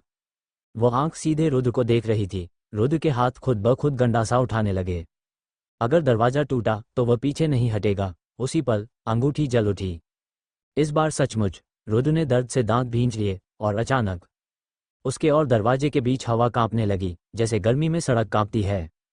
धीरे धीरे एक आकृति बनी। पहले धुंध, फिर एक पतली रूपरेखा। लंबे बाल, झुका हुआ सिर, और लाल किनारी वाला घूंघट जो हवा न होने पर भी हल्का हिल रहा था। रुद्र की सांस अटक गई। वो पूरी तरह दिखाई नहीं दे रही थी। जैसे आधी इस दुनिया में, आधी कहीं और। दरवाजे के उस पार की आंख अचानक फैल गई। पहली बार डर उसमें दिखा। एक कराहती आवाज निकली, तुम जाग गई। कमरे का तापमान और गिर गया, लेकिन अब ये ठंड नहीं चुभ रही थी। ये संरक्षक दीवार जैसी लग रही थी। घूंघट वाली आकृति ने बहुत धीरे सिर उठाया। चेहरा अब भी साफ नहीं दिख रहा था, बस दो हल्की लाल चमकती बिंदु जहां उसकी आंखें होनी चाहिए थीं। उसकी आवाज आई, बहुत धीमी, लेकिन आदेश जैसी, ये मेरा है। अगले ही पल दरवाजे के बाहर से एक भयावह चीख गूंजी। ऐसी चीख जो इंसान की नहीं हो सकती। कुछ भारी चीज तेजी से पीछे घसीटी गई। घ्रर, फिर सन्नाटा। पूरी बिल्डिंग जैसे राहत की सांस ले रही थी। आकृति कुछ सेकंड वहीं खड़ी रही, फिर धीरे धीरे रुद्र की ओर मुड़ी। उसका दिल इतनी तेजी से धड़क रहा था कि उसे लगा वो सुन लेगी। वो एक कदम करीब आई। रुद्र हिला नहीं, भागा नहीं, डरा जरूर था, लेकिन उससे ज्यादा खींचा हुआ था। ठंडा हाथ फिर उसके सीने पर आकर रुका, ठीक दिल के ऊपर। अब कोई तुम्हें मुझसे छीन नहीं सकता। उसके बाद पहली बार घूंघट थोड़ा सा उठा, बस एक पल के लिए। रुद्र ने जो देखा वो पूरा चेहरा नहीं था, बस असाधारण रूप से सुंदर ठुड्डी, हल्के लाल होंठ और मृत्यु जैसी पीली त्वचा। फिर घूंघट वापस गिर गया। अभी तुम्हारे देखने का समय नहीं आया। उसकी उंगली की अंगूठी धीरे धीरे ठंडी हो गई। आकृति पीछे हटने लगी। रुद्र से अचानक निकल गया, रुको। वह थम गई। कुछ सेकंड की खामोशी। फिर रुद्र ने धीमे स्वर में पूछा, तुम मेरी रक्षा क्यों करती हो? लंबा विराम, इतना लंबा कि लगा वह जा चुकी है। फिर फुसफुसाहट आए, क्योंकि तुमने मुझे स्वीकार किया था। पहली बार। रुद्र की सांस थम गई, और उसके गायब होने से ठीक पहले उसे एक आखिरी वाक्य सुनाई दिया, जल्द ही विवाह की रात आएगी। कमरा फिर खाली था, लेकिन अब रुद्र जान चुका था, ये सिर्फ शिकार और जीवित रहने की कहानी नहीं रही। यह एक बंधन की शुरुआत थी, एक ऐसा बंधन जिससे लौटना शायद संभव नहीं। रुद्र कमरे के बीचों बीच स्थिर खड़ा था। बेसमेंट की लड़ाई खत्म हुए कुछ ही घंटे बीते थे, फिर भी ऐसा लग रहा था मानो उस जगह की ठंड अब भी उसका पीछा कर रही हो। यह साधारण ठंड नहीं थी, यह उस तरह की ठंड थी जो त्वचा से नहीं, हड्डियों से चिपक जाती है और धीरे धीरे भीतर तक उतर जाती है। कमरा बंद था, खिड़कियां बंद थीं, फिर भी हवा में एक अजीब जड़ता तैर रही थी, जैसे समय यहाँ थोड़ा धीमा बह रहा हो। रुद्र ने धीरे से सांस भीतर खींची। फेफड़ों में हवा गई, पर उसके साथ एक हल्की जलन भी महसूस हुई। प्राण ऊर्जा का अत्यधिक इस्तेमाल। शरीर अब उसकी कीमत मान रहा था। कंधे भारी थे, मांसपेशियां सूक्ष्म कंपन से भरी हुई थीं, और दिल की धड़कन सामान्य होने के बावजूद हर धड़कन उसे याद दिला रही थी वो आज मौत के बेहद करीब तक गया था। बहुत करीब। उसने अपनी हथेलियों की ओर देखा। हल्की हल्की लाल रेखाएं अब भी उभरी हुई थीं, जैसे नसों में ऊर्जा अभी पूरी तरह शांत नहीं हुई हो। कुछ पल तक वह यूं ही खड़ा रहा, फिर उसकी नज़र अपनी उंगली पर पड़ी। अंगूठी, वही काली रहस्यमयी अंगूठी। कल रात तक वह बर्फ जैसी ठंडी थी। उसे पहनते ही ऐसा लगता था जैसे उंगली किसी मृत वस्तु को छू रही हो। लेकिन अब उसमें हल्की गर्माहट थी, इतनी सूक्ष्म कि कोई और शायद महसूस भी न कर पाए, पर रुद्र ने उसे तुरंत पहचान लिया। उसने उंगली को थोड़ा हिलाया, और तभी उसे एहसास हुआ।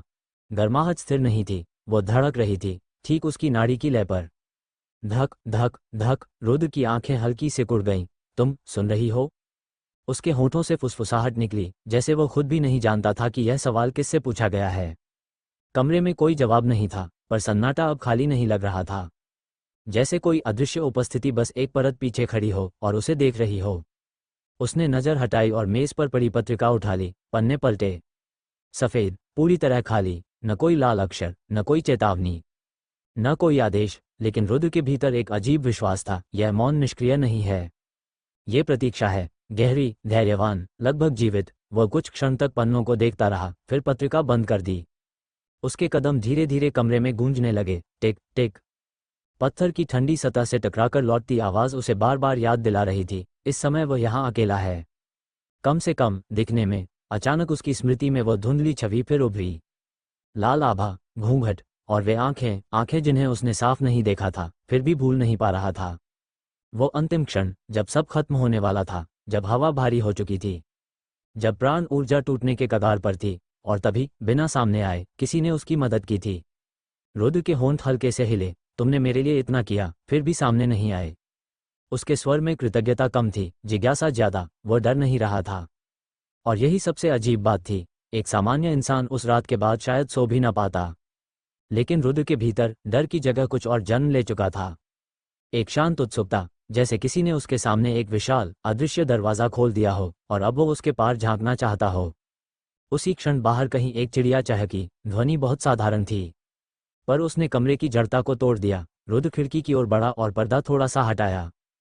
पूर्व दिशा हल्की सुनहरी होने लगी थी, रात पीछे हट रही थी। और फिर सूरज की पहली किरण क्षितिज से निकली। सुनहरी रोशनी धीरे धीरे काली पहाड़ी सोसाइटी की इमारतों पर फैलने लगी। अजीब बात थी, जैसे ही रोशनी फैली पूरी जगह बदल गई। रात की सड़ांध गायब, गलियारों की फुसफुसाहट बंद, दीवारों पर रेंगती परछाइयां लुप्त, मानो कुछ हुआ ही न हो। जैसे यह वही साधारण रिहायशी सोसाइटी हो जहां लोग सुबह उठकर चाय बनाते हैं, अखबार पढ़ते हैं और ऑफिस की तैयारी करते हैं। लेकिन रुद्र जानता था, यह सामान्यता एक परत है, सिर्फ एक परत। उसने नज़र झुकाकर नीचे सड़क की तरफ देखा। सोसाइटी के बाहर की हलचल दूर से भी साफ महसूस हो रही थी। एक दूधवाला साइकिल पर जा रहा था, एक बुजुर्ग धीमे कदमों से टहल रहे थे। जीवन अपनी लय में लौट आया था, और ठीक इसी बात ने रुद्र को हल्का सा मुस्कुरा दिया। इंसान कितनी जल्दी भूल जाता है, उसने सोचा, या शायद उन्हें कभी पता ही नहीं चलता। उसने खिड़की खोली, ठंडी सुबह की हवा उसके चेहरे से टकराए। इस बार ठंड अलग थी, जीवित, स्वच्छ। उसने सिर थोड़ा ऊपर उठाया और कुछ सेकंड तक सूरज को देखता रहा। आंखें हल्की सिकुड़ी, फिर भी उसने नजर नहीं हटाई। फिर उसने एक लंबी सांस ली, इतनी लंबी जैसे वो फेफड़ों में सिर्फ हवा नहीं बल्कि जिंदा होने का एहसास भर लेना चाहता हो। मैं अभी भी जिंदा हूं, विचार उसके भीतर बहुत धीमे उभरा। और उसी के साथ एक दूसरा विचार आया, कितने समय तक। उसके होठों पर हल्की मुस्कान उभरी। डर नहीं था, बस एक अजीब बेचैनी। और उससे भी ज्यादा उत्साह। शिकारी पहली रात बच चुका था, अब खेल सच में शुरू होगा। कुछ देर बाद वह बिल्डिंग के मुख्य गेट से बाहर खड़ा था। सुबह पूरी तरह जाग चुकी थी, लेकिन जैसे ही उसने पीछे मुड़कर उस इमारत को देखा, उसकी मुस्कान थोड़ी फीकी पड़ गई। ऊपर की मंजिलों की खिड़कियां शांत थीं, बहुत शांत। एक पल के लिए उसे भ्रम हुआ, मानो किसी खिड़की के पर्दे के पीछे से कोई हट गया हो।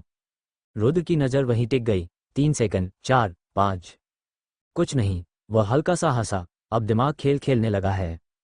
लेकिन भीतर कहीं एक आवाज आई, नहीं, तुम बदल चुके हो। अब तुम्हारी इंद्रियां वह भी महसूस करेंगी जो पहले कभी नहीं कर पाती थीं। अचानक उसके कंधों में भारीपन का एहसास फिर लौट आया। पूरी रात की लड़ाई, प्राण ऊर्जा, उम्र का सौदा, ये जीत मुफ्त नहीं थी। थकान अब शरीर से आगे बढ़कर चेतना तक पहुंच चुकी थी। उसे एहसास हुआ, अगर वह अभी लेट जाए तो शायद घंटों सोता रहे। पर अजीब बात यह थी, नींद नहीं आ रही थी, ऊर्जा खत्म थी। पर भीतर कुछ जाग चुका था, एक लक्ष्य, एक दिशा, और शायद एक लत, खतरे की लत। करीब 10 मिनट बाद वह अपने फ्लैट के अंदर था। दरवाज़ा बंद करते ही उसने आदतन कमरे का निरीक्षण किया। सोफा, टेबल, दीवार, कोना, छत, सब सामान्य दिख रहा था। लेकिन अब वह सामान्य शब्द पर भरोसा नहीं करता था। उसने गंडासा दीवार के सहारे टिकाया। धातु की हल्की टंकार कमरे में गूंजी। वो कुर्सी पर बैठ गया और सिर पीछे टिका दिया। कुछ सेकंड तक आंखें बंद रहीं। अंधेरा, और उस अंधेरे में उसे लगा जैसे कहीं बहुत दूर पायल की एक बेहद धीमी आवाज आई। क्षण, रुद्र की आंखें तुरंत खुल गईं। कमरा खाली था, सन्नाटा स्थिर, कुछ नहीं, कुछ भी नहीं। उसने गहरी सांस छोड़ी। कल्पना पर उसकी उंगली की अंगूठी अब पहले से थोड़ी ज्यादा गर्म थी। रुद्र कुछ क्षण तक स्थिर बैठा रहा। उसकी नज़र अब भी अंगूठी पर टिकी थी। गर्माहट बड़ी नहीं थी, लेकिन अब वह पहले से अधिक स्पष्ट महसूस हो रही थी, जैसे कोई अदृश्य धड़कन धीरे धीरे उसके शरीर की लय से खुद को मिला रही हो। उसने उंगली से अंगूठी को घुमाने की कोशिश की। अंगूठी हिली नहीं, बल्कि एक पल के लिए ऐसा लगा मानो वह त्वचा में और गहराई तक बैठ गई हो। रुद्र की भौं हल्की सिकुड़ी। अब तुम उतरोगी भी या नहीं? स्वर शांत था, लेकिन उसमें एक अनजानी स्वीकृति छिपी थी, जैसे वह भीतर ही भीतर समझ चुका हो कि यह कोई साधारण वस्तु नहीं। उसने नजर हटाई। थकान अब धीरे धीरे भारी चादर की तरह उस पर गिर रही थी, फिर भी उसका मन अजीब तरह से जागृत था। अचानक उसने सीधा होकर बैठते हुए धीमे स्वर में कहा, सिस्टम स्टेटस। हवा में एक बेहद हल्का कंपन उठा, जैसे कमरे की अदृश्य परतों में किसी ने उंगली फेर दी हो। और फिर उसके सामने नीली रोशनी का एक पारदर्शी पैनल उभरा। रोशनी तेज नहीं थी, फिर भी उसमें एक ऐसी स्पष्टता थी जो नजर हटाने नहीं देती। पैनल के किनारे धीमे धीमे धड़क रहे थे, बिल्कुल उसकी नाड़ी की तरह। रुद्र की आंखें स्थिर हो गईं। Host, Rudra Pratap. Age, 20 remaining life span, 412 days ability, prana absorption, level 1। Combat art, Kaal Bhairav blade, 6.4, 10 spirit kills, 3। Elite spirits defeated, 1 hidden quest active. Seal the Black Hill Gate. Time limit, unknown warning, higher order entities roaming nearby. कमरे का सन्नाटा और गहरा हो गया। रुद्र की नज़र एक ही पंक्ति पर अटक गई। Remaining life span 412 days 412। उसने अनजाने में उस संख्या को मन ही मन दोहराया। फिर धीरे से सिर कुर्सी पर टिकाया और छत की ओर देखने लगा। कल तक सिर्फ 365 दिन थे। उसके होठों पर एक बहुत हल्की मुस्कान उभरी। थकी हुई पर सच्ची, मतलब रास्ता सही है। यह कोई सामान्य इंसान की प्रतिक्रिया नहीं थी। ज्यादातर लोग अपनी मौत की उल्टी गिनती देखकर टूट जाते, घबरा जाते, भागना चाहते, लेकिन रुद्र के भीतर डर की जगह गणना शुरू हो चुकी थी। उसकी आंखें धीरे धीरे बंद हुईं और मन संख्याओं में सोचने लगा। 47 दिन, एक रात की कीमत। उसने सोचा, अगर 3 आत्माएं 47 दिन दे सकती हैं तो 10, 20। उसकी उंगलियां कुर्सी के हत्थे पर धीमी लय में थाप देने लगीं। टक टक टक। यह उसकी पुरानी आदत थी। जब भी उसका दिमाग किसी समस्या को खोलने लगता, शरीर अपने आप स्थिर हो जाता और उंगलियां सोचने लगती। सीधी बात है, उसने मन ही मन विश्लेषण किया। छोटी आत्माएं जिंदगी देती हैं, बड़ी आत्माएं जिंदगी और ताकत दोनों।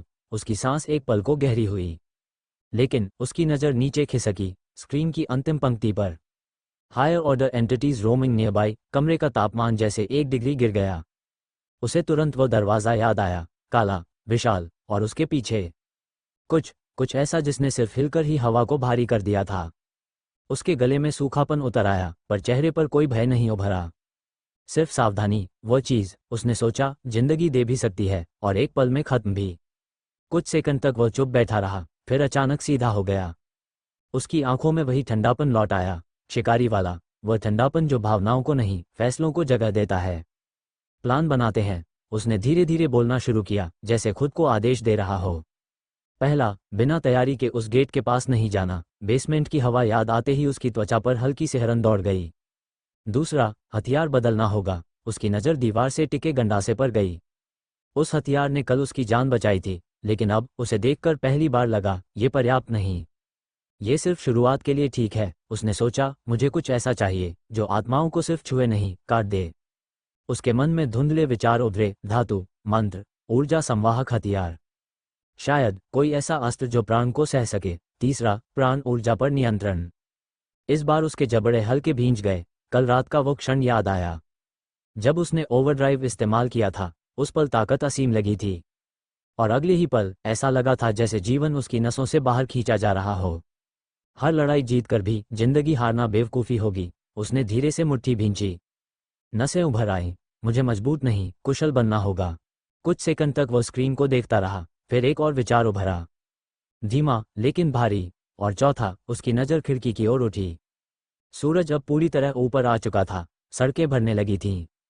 जीवन सामान्य था, और ठीक इसी कारण असामान्यता और डरावनी लग रही थी। रुद्र हल्का सा मुस्कुराया, मुझे इस सोसाइटी का इतिहास जानना होगा। उसके मन में छवियां एक एक कर उभरी। शमशान की जमीन, दीवारों पर लाल हाथों के निशान, घूंघट वाली दुल्हन, वो दरवाज़ा। ये सब अलग घटनाएं नहीं हैं, यह एक कहानी है। और मैं अब उसके बीच में खड़ा हूँ। उसी क्षण सिस्टम फिर चमका। नीली रोशनी हल्की तरंगों की तरह कांपी। New notification. रुद्र की नज़र तुरंत उधर गई। Passive skill unlocked, fear resistance minor affect, supernatural pressure has reduced impact on host. उसकी भौं हल्की उठी, फिर एक छोटी, लगभग अदृश्य हंसी उसके गले में अटक कर रह गई। अच्छा, तो डर भी ट्रेन किया जा सकता है। उसने इस विचार को महसूस किया। डर खत्म नहीं हुआ था, बल्कि वह आकार बदल चुका था। अब वो उसे रोक नहीं रहा था, धक्का दे रहा था। रुद्र धीरे धीरे खड़ा हुआ। शरीर अब भी थका था, मांसपेशियां भारी थीं, लेकिन उसके भीतर कुछ और जाग चुका था। लक्ष्य। वो खिड़की तक गया। सूरज की रोशनी सीधे उसके चेहरे पर पड़ी, गरम, स्थिर, जीवित। उसने आंखें बंद कर लीं, कुछ सेकंड तक बस खड़ा रहा, और बहुत धीमी आवाज में कहा, 1 साल काफी है। कुछ पल बीते। हवा स्थिर रही, फिर उसने आंखें खोलीं। अब उनमें कोई हिचक नहीं थी, सिर्फ निर्णय, या तो मैं उस दरवाजे को बंद करूंगा। उसके होठों पर वही शिकारी वाली मुस्कान लौटी, धीमी, खतरनाक, या फिर जो भी उसके पीछे है उसे खोलकर खत्म कर दूंगा। कुछ क्षण तक वह खिड़की के पास खड़ा रहा। सूरज की रोशनी अब कमरे में पूरी तरह फैल चुकी थी, फिर भी उसे अजीब लग रहा था, जैसे यह उजाला सिर्फ बाहर तक सीमित हो और कमरे के किसी कोने में अब भी रात का एक छोटा टुकड़ा छिपा बैठा हो। रुद्र ने धीरे से पर्दा वापस गिरा दिया। रोशनी थोड़ी कम हुई, और उसी के साथ उसका मन फिर से भीतर की ओर मुड़ गया। इतिहास, उसने बुदबुदाया, किसी भी शिकार को समझने से पहले उसके क्षेत्र को समझना जरूरी होता है। ये बात उसने जिंदगी से सीखी थी, और अब ये सोसाइटी उसका शिकार क्षेत्र बन चुकी थी। वो टेबल की ओर बढ़ा और फोन उठा लिया। कुछ सेकंड तक स्क्रीन को देखता रहा, फिर सर्च खोल दी। काली पहाड़ी society, Ramgarh history, enter. Net धीमा था, जैसे जानकारी भी सामने आने से हिचक रही हो। कुछ सामान्य रियल एस्टेट साइट्स खुली, prime location, green view apartment, शांत वातावरण। रुद्र के होठों पर हल्की व्यंग्यात्मक मुस्कान आए। शांत, उसने स्क्रॉल किया, फिर एक पुराना ब्लॉग लिंक दिखा। लोड होने में समय लगा। पेज खुलते ही धुंधली सी तस्वीर सामने आई, निर्माणाधीन इमारत और पीछे एक काली पथरीली पहाड़ी। नीचे एक लाइन लिखी थी, इस जमीन को खरीदने में 5 साल लगे, स्थानीय विरोध के कारण। रुद्र की आंखें थोड़ी सिकुड़ी, उसने पढ़ना शुरू किया। ग्रेटर दैन, स्थानीय लोगों का मानना था कि यह पहाड़ी क्षेत्र पुराने शमशान का हिस्सा रहा है, हालांकि आधिकारिक रिकॉर्ड में इसका स्पष्ट उल्लेख नहीं मिलता। उसके अंगूठे की गति रुक गई। शमशान, तो ये सिर्फ अफवाह नहीं थी। आगे लिखा था, ग्रेटर दैन, निर्माण के शुरुआती महीनों में कई मजदूरों ने रात में लाल कपड़ों वाली महिला देखने का दावा किया। कंपनी ने इसे अंधविश्वास बताकर खारिज कर दिया। रुद्र के मन में तुरंत वो छवि उभरी, लाल आभा, घूंघट, सहायता करता हुआ अदृश्य हाथ। उसकी पकड़ फोन पर थोड़ी मजबूत हो गई। उसने आगे पढ़ा, ग्रेटर दैन, तीसरी बिल्डिंग की नींव खोदते समय कई पुराने अस्थि अवशेष मिलने की अनौपचारिक चर्चा भी हुई थी, लेकिन बाद में परियोजना बिना किसी रुकावट के पूरी कर ली गई। अनौपचारिक चर्चा, रुद्र धीमे से हंसा, मतलब दबा दिया गया। उसने फोन लॉक किया। कमरे में फिर सन्नाटा फैल गया। अब ये सन्नाटा खाली नहीं था, ये जानकारी से भरा हुआ था। और जानकारी हमेशा खतरे को आकार देती है। रुद्र ने सिर थोड़ा झुकाया। सोचने लगा, अगर यह सच में शमशान था तो दरवाज़ा कोई संयोग नहीं। उसकी सांस धीमी हो गई। ये जगह शायद पहले से एक सीमा थी, जीवित और मृत के बीच। उसी क्षण उसे एक और बात याद आए। वो बच्चा, ग्रेवकीपर, उसकी आंखों में उम्र नहीं थी, पर प्राचीन ठंडक थी। वे यहाँ घूम क्यों रहे थे? क्या वे पहरेदार हैं या कैदी? उसकी उंगलियां फिर टेबल पर थाप देने लगी, टक टक टक, जैसे हर आवाज़ सोच को और गहरा कर रही हो। अचानक उसके मन में एक विचार आया। जानकारी सिर्फ इंटरनेट पर नहीं मिलती, पुरानी जगहों के सबसे बड़े अभिलेख होते हैं लोग। वो तुरंत उठ खड़ा हुआ, दरवाज़ा खोला। गलियारा पूरी तरह सुनसान था, पर बाहर सड़क पर के लोगों को सब कुछ इतना सामान्य दिखाई दे रहा था कि अगर किसी को पिछली रात की सच्चाई बता दी जाती तो शायद वो उसे सुनकर हंस पड़ता। रुद्र लिफ्ट की ओर बढ़ा। कुछ सेकंड बाद नीचे था। रुद्र पास की सोसाइटी के पास पहुंचा। गार्ड रूम के बाहर एक दुबला पतला बुजुर्ग चौकीदार कुर्सी पर बैठा चाय पी रहा था। चेहरा झुर्रियों से भरा, आंखें धंसी हुई लेकिन चौकन्नी। रुद्र उसके पास जाकर रुक गया। काका, उसने सहज स्वर में कहा, एक बात पूछनी थी। बुजुर्ग ने नजर उठाई, कुछ पल तक उसे देखता रहा, फिर बोला, नए हो?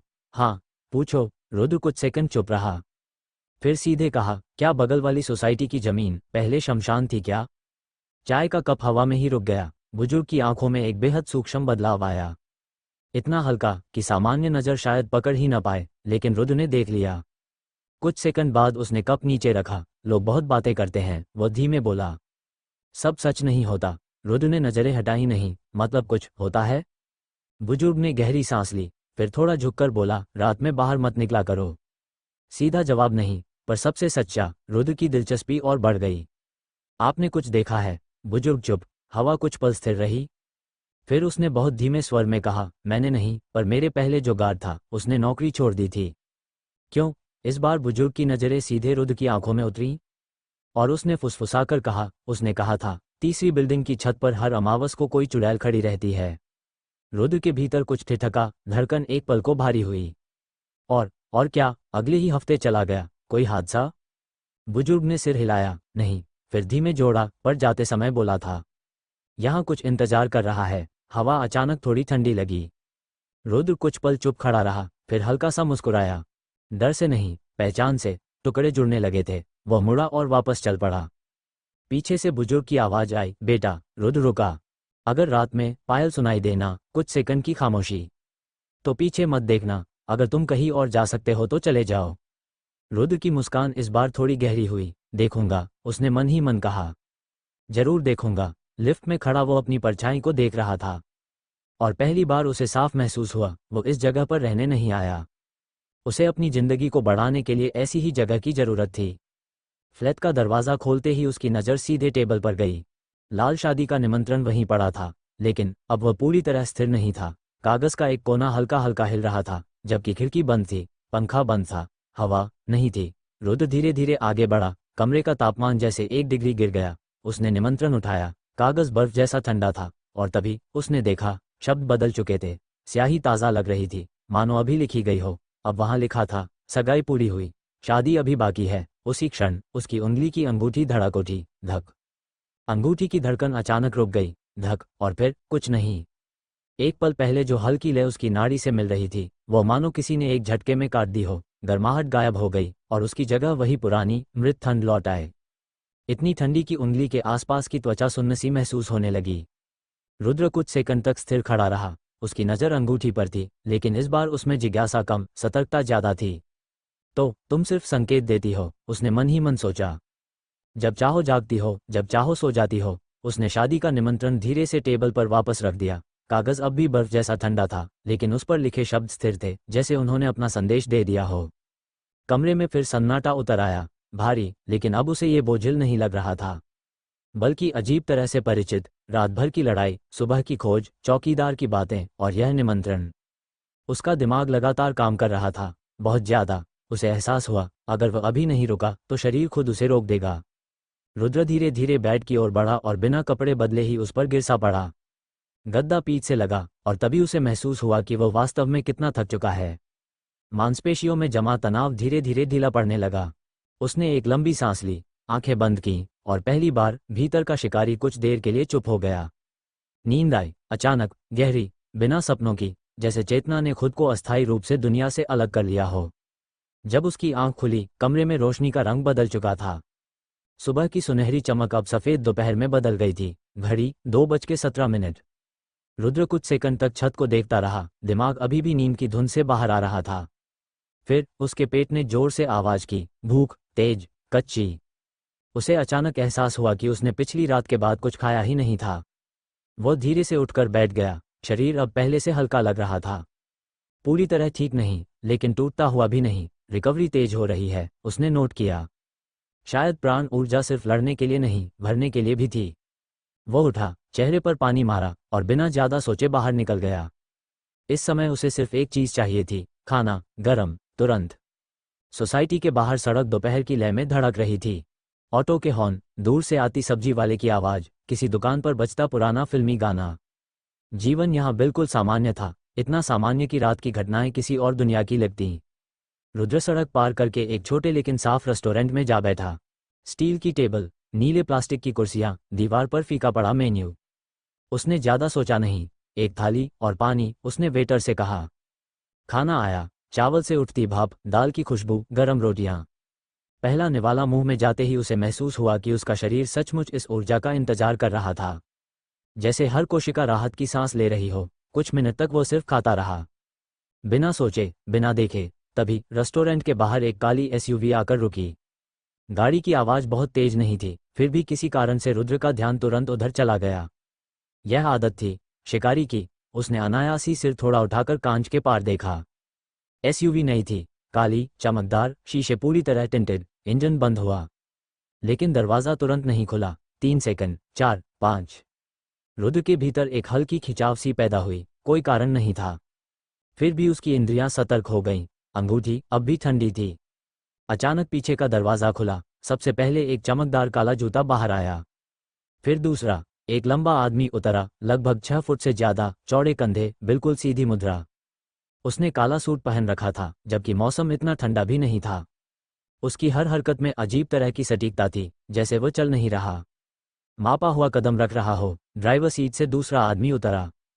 उसने आसपास एक नजर डाली, सिर्फ देखना नहीं, जांचना। रुद्र का हाथ थाली के ऊपर ही रुक गया। दिल की धड़कन सामान्य थी, पर चेतना तेज। ये लोग यहाँ खाने नहीं आए, उसके भीतर एक साफ विचार उभरा। तभी एसयूवी के दूसरे दरवाजे से कोई और उतरा, इस बार धीमे, बहुत धीमे। सफेद सैंडल जमीन को छुए, फिर हल्के क्रीम रंग का कपड़ा, और आखिर में एक लड़की, उम्र शायद 23-24, चेहरा शांत, बहुत ज्यादा शांत। इतना कि पहली नजर में सुंदरता दिखे और दूसरी नजर में कुछ असामान्य। उसकी आंखें रेस्टोरेंट की तरफ उठीं, और ठीक उसी क्षण रुद्र की उंगली में पहनी अंगूठी एक पल को बर्फ से भी ज्यादा ठंडी हो गई। जैसे किसी ने उसकी नसों में सर्द हवा भर दी हो। लड़की की नज़र सीधे उस पर आकर ठहर गई। भीड़ थी, कई लोग थे, फिर भी सीधे उसी पर। 2 सेकंड, 3। रुद्र ने नज़र नहीं हटाई और तभी उसने महसूस किया उस लड़की की आंखों में एक बेहद हल्की पहचान चमकी, जैसे वो उसे पहली बार नहीं देख रही। लड़की के होंठ बहुत हल्के हिले, इतना हल्का कि शब्द पढ़े नहीं जा सकते थे, लेकिन रुद्र को अचानक लगा जैसे किसी ने बहुत दूर से उसका नाम पुकारा हो। हवा एक पल को भारी हो गई। फिर लड़की मुड़ी और रेस्टोरेंट की ओर बढ़ने लगी। रुद्र के होंठों पर धीरे धीरे वही पुरानी शिकारी मुस्कान लौट आए। तो खेल बाहर भी फैल रहा है। उसने पानी का गिलास उठाया, एक घूंट लिया, नजर दरवाजे पर टिकाए रखी और मन ही मन सोचा, तुम कौन हो, शिकार या शिकारी? अंदर रेस्टोरेंट का कांच का दरवाजा हल्के से खुला। एक धीमी सी घंटी बजी, टन। लड़की अंदर आई, उसके साथ वही 2 आदमी भी थे, लेकिन अजीब बात यह थी कि जैसे ही वो भीतर कदम रखती, पूरे माहौल की लय एक पल को बदल गई। बातें चल रही थीं, पर धीमी लगने लगी। चम्मचों की आवाज आ रही थी, पर दूर से, जैसे किसी ने अदृश्य परत डाल दी हो। रुद्र ने यह बदलाव तुरंत महसूस किया। उसकी उंगलियां गिलास पर टिकी थीं, लेकिन ध्यान पूरी तरह उस लड़की पर था। वो सीधे नहीं चल रही थी, उसके कदम शांत थे, नियंत्रित। हर कदम में एक अजीब स्थिरता थी, डर की नहीं, बल्कि। उसने कमरे पर एक नज़र डाली, एक बार, बस एक बार, और फिर उसकी नज़र वापस रुद्र पर आकर टिक गई। इस बार कोई संदेह नहीं था, वो उसे ही देख रही थी। वेटर तुरंत आगे आया। मैम, इधर। उसने सिर हिलाया, लेकिन बैठी नहीं। कुछ सेकंड तक खड़ी रही, जैसे किसी चीज़ की पुष्टि कर रही हो। फिर वह मुड़ी और सीधे रुद्र की टेबल की तरफ चल पड़ी। रुद्र की धड़कन अब भी स्थिर थी, पर भीतर का शिकारी पूरी तरह जाग चुका था।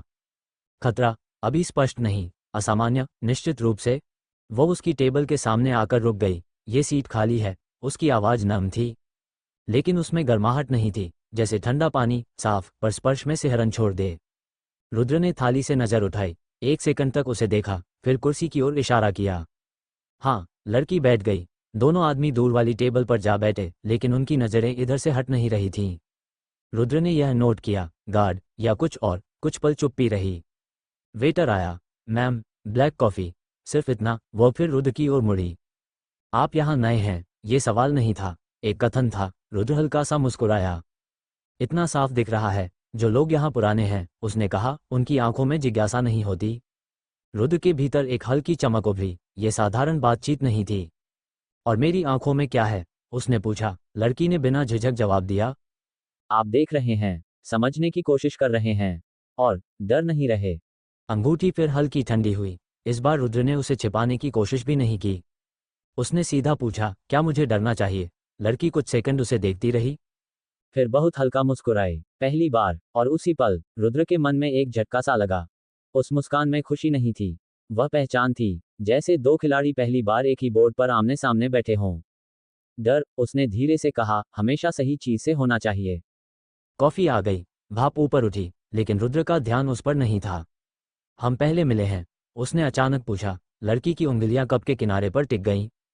एक पल को रुकी, फिर उसने कप उठाया, घूंट लिया, और बोली, नहीं। रुककर जोड़ा, कम से कम इस तरह नहीं। उस जवाब ने हवा को और भारी कर दिया।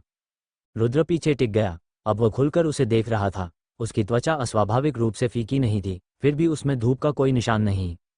आंखें गहरी थीं, बहुत गहरी, जैसे उनकी तह में कोई और परछाई रहती हो।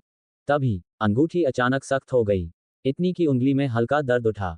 रुद्र की नज़र झटके से नीचे गई, और उसी क्षण लड़की ने फुसफुसाकर कहा, वह अंगूठी। रुद्र का सिर उठा। क्या? कुछ सेकंड तक वह चुप रही, फिर बोली, उसे संभाल कर रखिए। हर चीज़ उपहार नहीं होती। अब रुद्र पूरी तरह सतर्क था। आप कहना क्या चाहती हैं? लड़की झुकी, बहुत हल्का, इतना कि उसकी आवाज़ सिर्फ रुद्र तक पहुंचे। काली पहाड़ी जाग रही है। रुद्र के भीतर जैसे किसी ने तार छेड़ दिया।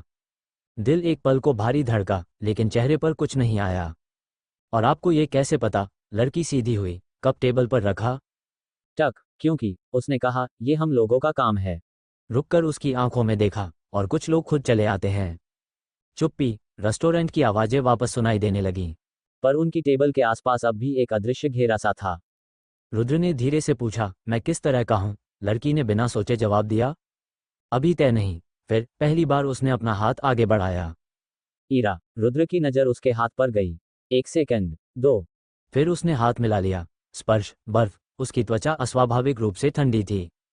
उसी पल अंगूठी में एक तेज सिहरन दौड़ी, ईरा की पलकें हल्की फड़कीं।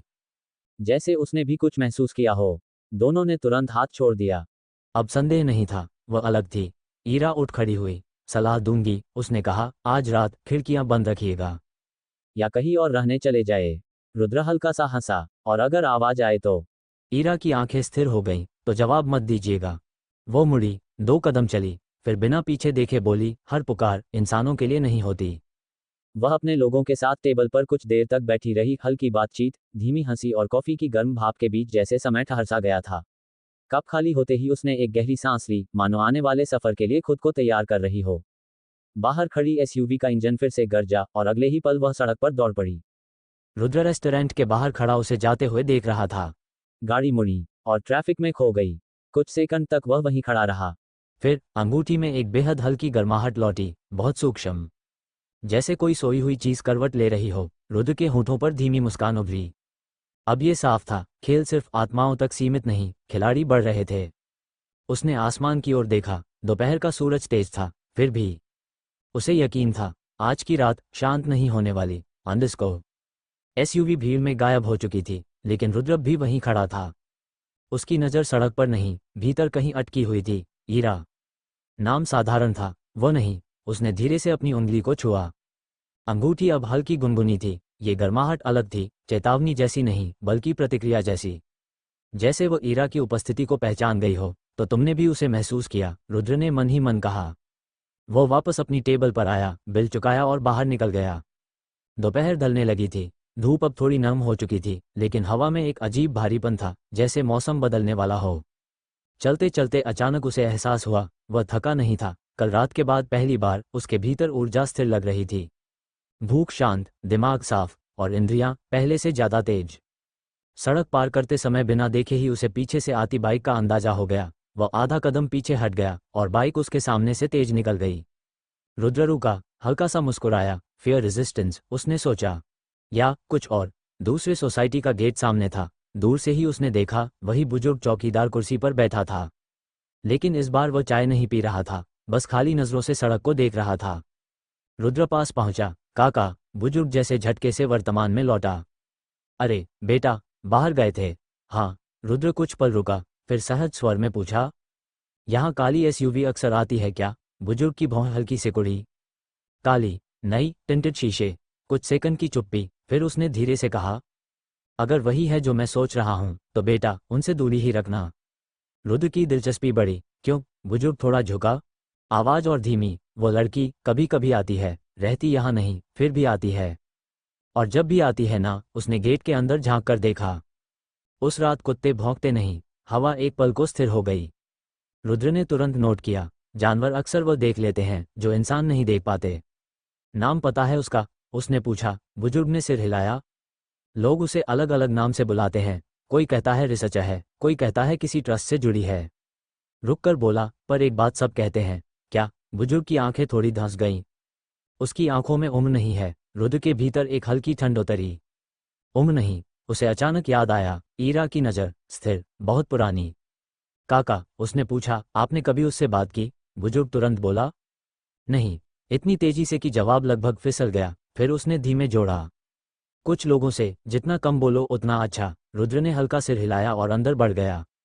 लेकिन उसके कदम अनायास ही धीमे पड़ गए और दिशा बदलते हुए फिर से अपने घर की ओर लौटने लगे। दिमाग काम कर रहा था। ईरा काली पहाड़ी के बारे में जानती है। अंगूठी ने उसे महसूस किया। जानवर शांत हो जाते हैं, या तो वो शिकारी है, या उससे भी ऊपर। लिफ्ट के शीशे में अपनी परछाई देखते हुए अचानक उसे कुछ अजीब लगा। एक पल के लिए उसे लगा जैसे उसकी परछाई आधा सेकंड देर से हिली। वो तुरंत स्थिर हो गया। परछाई भी।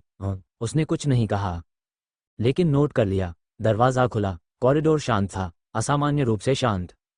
पहले यहाँ दोपहर में अक्सर कहीं न कहीं टीवी की आवाज़, बच्चों की हंसी, बर्तनों की खनक सुनाई देती है। आज कुछ नहीं। उसके फ्लैट के पास पहुंचते ही अंगूठी फिर ठंडी होने लगी। धीरे धीरे, जैसे तापमान गिर रहा हो। रुद्र रुक गया। दरवाज़ा सामने था, बंद, सब सामान्य। फिर भी उसकी गर्दन के पीछे के बाल खड़े हो गए। उसने जेब से चाबी निकाली, ताले में डाली, घुमाई, टक। दरवाज़ा खुला। कमरा वैसा ही था जैसा वह छोड़कर गया था। सोफा, टेबल, पर्दा, और टेबल पर वह लाल शादी का निमंत्रण। लेकिन इस बार वह टेबल पर नहीं था, फर्श पर पड़ा था, ठीक दरवाजे के सामने, जैसे किसी ने जानबूझकर वहां रखा हो। रुद्र धीरे धीरे झुका, कागज उठाया। इस बार ठंड पहले से ज्यादा थी और स्याही फिर बदल चुकी थी। अंडरस्कोर उसने पढ़ा, बारात 1 साल बाद आएगी। रुद्र की सांस इस बार अचानक नहीं रुकी, बल्कि धीरे धीरे भीतर गई और उतनी ही धीमी बाहर निकली। 1 साल, उसकी नज़र खुद ब खुद भीतर कहीं गणना करने लगी। 412 दिन। उसके होठों पर एक बेहद हल्की मुस्कान उभरी। तो समय तय है। उसी क्षण अंगूठी की गर्माहट बुझने लगी, जैसे किसी ने जलती धातु पर ठंडा पानी डाल दिया हो। कुछ सेकंड पहले जो चेतावनी उसमें धड़क रही थी, वो पूरी तरह शांत हो गई। अब वो बिल्कुल साधारण लग रही थी, न कोई धड़कन, न ताप, न कंपन, बस एक काली अंगूठी। लेकिन जब रुद्र ने आदतन उसे घुमाने की कोशिश की, वो हिली तक नहीं। उसने थोड़ा जोर लगाया, त्वचा खींची, हल्का दर्द उठा। अंगूठी वहीं जमी रही, जैसे वो उंगली पर पहनी नहीं गई हो, बल्कि उंगली उसी में ढल गई हो। रुद्र ने हाथ छोड़ दिया। ठीक है, उसने धीमे से कहा, मत निकलो। उसकी आंखों में डर नहीं था। अब ये संबंध उसे अजीब नहीं लगता था, बल्कि उपयोगी। अगर यह अंगूठी चेतावनी दे सकती है, तो ये सिर्फ बंधन नहीं, एक उपकरण भी है। वो मुड़ा और कमरे के अंदर चला आया। दरवाज़ा बंद किया। कॉरिडोर फिर शांत हो गया। टेबल तक पहुंचकर उसने लाल निमंत्रण को दोबारा देखा। शब्द स्थिर थे, अब उनमें कोई बदलाव नहीं, जैसे संदेश दिया जा चुका हो। अब अगली चाल उसकी थी। रुद्र कुर्सी पर बैठा, पीठ टिकाए, और धीमे स्वर में कहा, सिस्टम स्टेटस। हवा में हल्का कंपन उठा। नीली रोशनी फिर उभरी। Host Anurag, age 20, remaining life span 412 days. Ability prana absorption level 1 combat art Kaal Bhairav blade 6.4 10। Passive skill fear resistance minor hidden quest seal the black hill gate. Warning updated event class manifestation detected. Time anchor 1 year. Rudra की नज़र time anchor पर टिक गई। तो यह कोई साधारण आत्मिक घटना नहीं, यह एक निर्धारित आपदा थी। फिक्स, अपरिहार्य, आने वाली। उसने आंखें बंद की, एक गहरी सांस ली, फिर बहुत शांत स्वर में बोला, मतलब मेरे पास तैयारी के लिए समय है। और उसी क्षण उसके भीतर एक विचार स्पष्ट होकर उभरा। हथियार गंडासा कल रात के लिए ठीक था, लेकिन अब अगर इवेंट क्लास खतरा आने वाला है, तो उसे ऐसा अस्त्र चाहिए जो सिर्फ शरीर नहीं, अस्तित्व को काट सके। उसकी उंगलियां कुर्सी पर थाप देने लगी। टक टक टक। विकल्प क्या है? उसका दिमाग तुरंत विश्लेषण मोड में चला गया। पहला विचार, सिस्टम से हथियार खरीदना सबसे सुरक्षित, सबसे सटीक और शायद सबसे महंगा। रुद्र ने धीरे से कहा, सिस्टम आर्मामेंट्स। 1 सेकंड, 2। फिर स्क्रीन पर हल्की लहर दौड़ी। लेकिन access denied, requirement spirit kills 10। Rudra हल्का सा हंसा। तो अभी मैं योग्य नहीं हूं। ये जवाब उसे निराश नहीं कर रहा था, बल्कि दिशा दे रहा था। मतलब सिस्टम के हथियार वास्तविक हैं और बहुत शक्तिशाली भी, पर तब तक उसे कुछ और चाहिए। दूसरा विचार, ब्लैक मार्केट। अब उसका दिमाग तेजी से चलने लगा। हर शहर में कुछ दरवाजे ऐसे होते हैं जो नक्शों पर नहीं होते, जहां पुलिस नहीं जाती, जहां सवाल नहीं पूछे जाते, जहां पैसा और कभी कभी खून ही पहचान होता है। रुद्र की आंखों में हल्की चमक उभरी। उसे अचानक याद आया, रेस्टोरेंट के पास वाली सड़क, उसके पीछे पुरानी मार्केट, और उसके नीचे जाते हुए संकरे सीढ़ियां। वह जगह जहां दिन में इलेक्ट्रॉनिक्स रिपेयर की दुकानें दिखती हैं और रात में ताबीज, पुराने सिक्के, अजीब धातुएं, टूटी मूर्तियां, और कभी कभी ऐसी चीजें जिनके पास खड़े होने भर से त्वचा से हर उठे। अगर यह जमीन सच में शमशान रही है, उसने सोचा, तो शहर में ऐसे लोग जरूर होंगे जो इस दुनिया से अनजान नहीं। उसकी सांस गहरी हुई। ब्लैक मार्केट का फायदा, तुरंत हथियार। नुकसान, भरोसा नहीं, गलत चीज छू ली तो हथियार से पहले वही उसे खत्म कर सकती है। तीसरा विचार, खुद बनाना। यह विचार आते ही उसने सिर हल्का झुकाया। प्राण ऊर्जा, अगर वह इसे किसी धातु में प्रवाहित कर सके, तो साधारण हथियार भी बदल सकता है। लेकिन नियंत्रण अभी कमजोर है। ओवरड्राइव फिर इस्तेमाल किया तो शायद लड़ाई से पहले ही उम्र जलने लगे। उसने तुरंत यह विकल्प किनारे रख दिया। अभी नहीं। कुछ सेकंड की चुप्पी। फिर रुद्र अचानक सीधा बैठ गया। एक चौथा विचार उभरा, धीमा लेकिन बेहद खतरनाक। ईरा, वह जानती है, काली पहाड़ी, अंगूठी, और शायद इस दुनिया के नियम। वह शिकारी है या गाइड? उसके होठों पर हल्की मुस्कान आई, या दोनों। रुद्र खड़ा हुआ। शरीर अब स्थिर था, दिमाग स्पष्ट, निर्णय लगभग बन चुका था। पहले उसने सोचा, ब्लैक मार्केट, तुरंत हथियार चाहिए। फिर सिस्टम के लिए शिकार बढ़ाऊंगा। उसकी आंखों में ठंडापन उतर आया। गणनात्मक, शांत, खतरनाक। और जब अगली बार ईरा मिलेगी, उसने उंगली की अंगूठी को देखा जो अब एकदम साधारण दिख रही थी। तो मैं सिर्फ सवाल नहीं पूछूंगा। वो खिड़की तक गया। बाहर शाम उतरने लगी थी। सूरज झुक रहा था, परछाइयां लंबी हो रही थीं। रुद्र ने धीरे से फुसफुसाया, 1 साल बाद बारात आएगी। उसकी आंखों में शिकारी वाली चमक लौट आई। लेकिन जब आएगी? उसने मुट्ठी भींची। दूल्हा मैं नहीं बनूंगा। कमरे में सन्नाटा फैल गया और उस सन्नाटे के भीतर अदृश्य रूप से खेल का अगला चरण शुरू हो चुका था। अंधस्को रात पूरी तरह उतर चुकी थी। शहर जाग रहा था, लेकिन उस तरह नहीं जैसे लोग समझते हैं। ऊपर सड़कों पर ट्रैफिक था, हॉर्न थे, नियन लाइट्स थीं और देर रात तक खुले रहने वाले कैफे। जीवन का सामान्य शोर। पर रुद्र जब सोसाइटी के गेट से बाहर निकला, उसे तुरंत महसूस हुआ कि इस शहर की एक दूसरी परत भी है। एक धीमी, छिपी हुई, प्रतीक्षा करती परत। ठंडी हवा उसके चेहरे से टकराए और उसी क्षण उसकी उंगली की अंगूठी बेहद हल्के कंपन से थरथराए। इतनी हल्की कि कोई और नोटिस न करे। रुद्र रुक गया, आंखें बंद की, सांस भीतर ली और तब उसे महसूस हुआ हवा सिर्फ हवा नहीं थी। उसमें छोटे छोटे कंपन तैर रहे थे, अदृश्य तरंगें, कुछ भारी, कुछ सड़े हुए, कुछ बेचैन। उसने धीरे से फुसफुसाया, तो अब मैं सच में महसूस कर सकता हूँ। कल तक ये शहर सिर्फ कंक्रीट और रोशनी था। आज यह ऊर्जा का जंगल लग रहा था। उसने सड़क पार की। जैसे जैसे वो आगे बढ़ा, उसकी चाल सामान्य दिख रही थी, लेकिन उसकी इंद्रियां हर दिशा में फैल चुकी थीं। एक मोड़ पर पहुंचते ही उसकी नज़र एक पुरानी गली पर पड़ी। दिन में वो गली साधारण लगती थी, टूटी दीवारें, पुराने बोर्ड, बिजली के उलझे तार। लेकिन अभी उस गली के मुहाने पर हवा स्थिर थी, अजीब तरह से स्थिर, जैसे कोई अदृश्य सीमा हो। रुद्र के कदम खुद रुक गए। अंगूठी फिर कांपी, इस बार थोड़ा ज्यादा, चेतावनी नहीं, मानो पहचान। उसने बिना सोचे उस गली में कदम रख दिया। जैसे ही वो अंदर गया, शहर का शोर पीछे छूट गया, अचानक, पूरी तरह। अब सिर्फ उसके कदमों की आवाज़ थी, टिक टिक टिक। गली लंबी नहीं थी, पर उसे पार करते हुए ऐसा लग रहा था जैसे वह दूरी में नहीं, परतों में उतर रहा हो। तापमान गिर गया, हवा भारी हो गई और फिर गली खत्म हुई।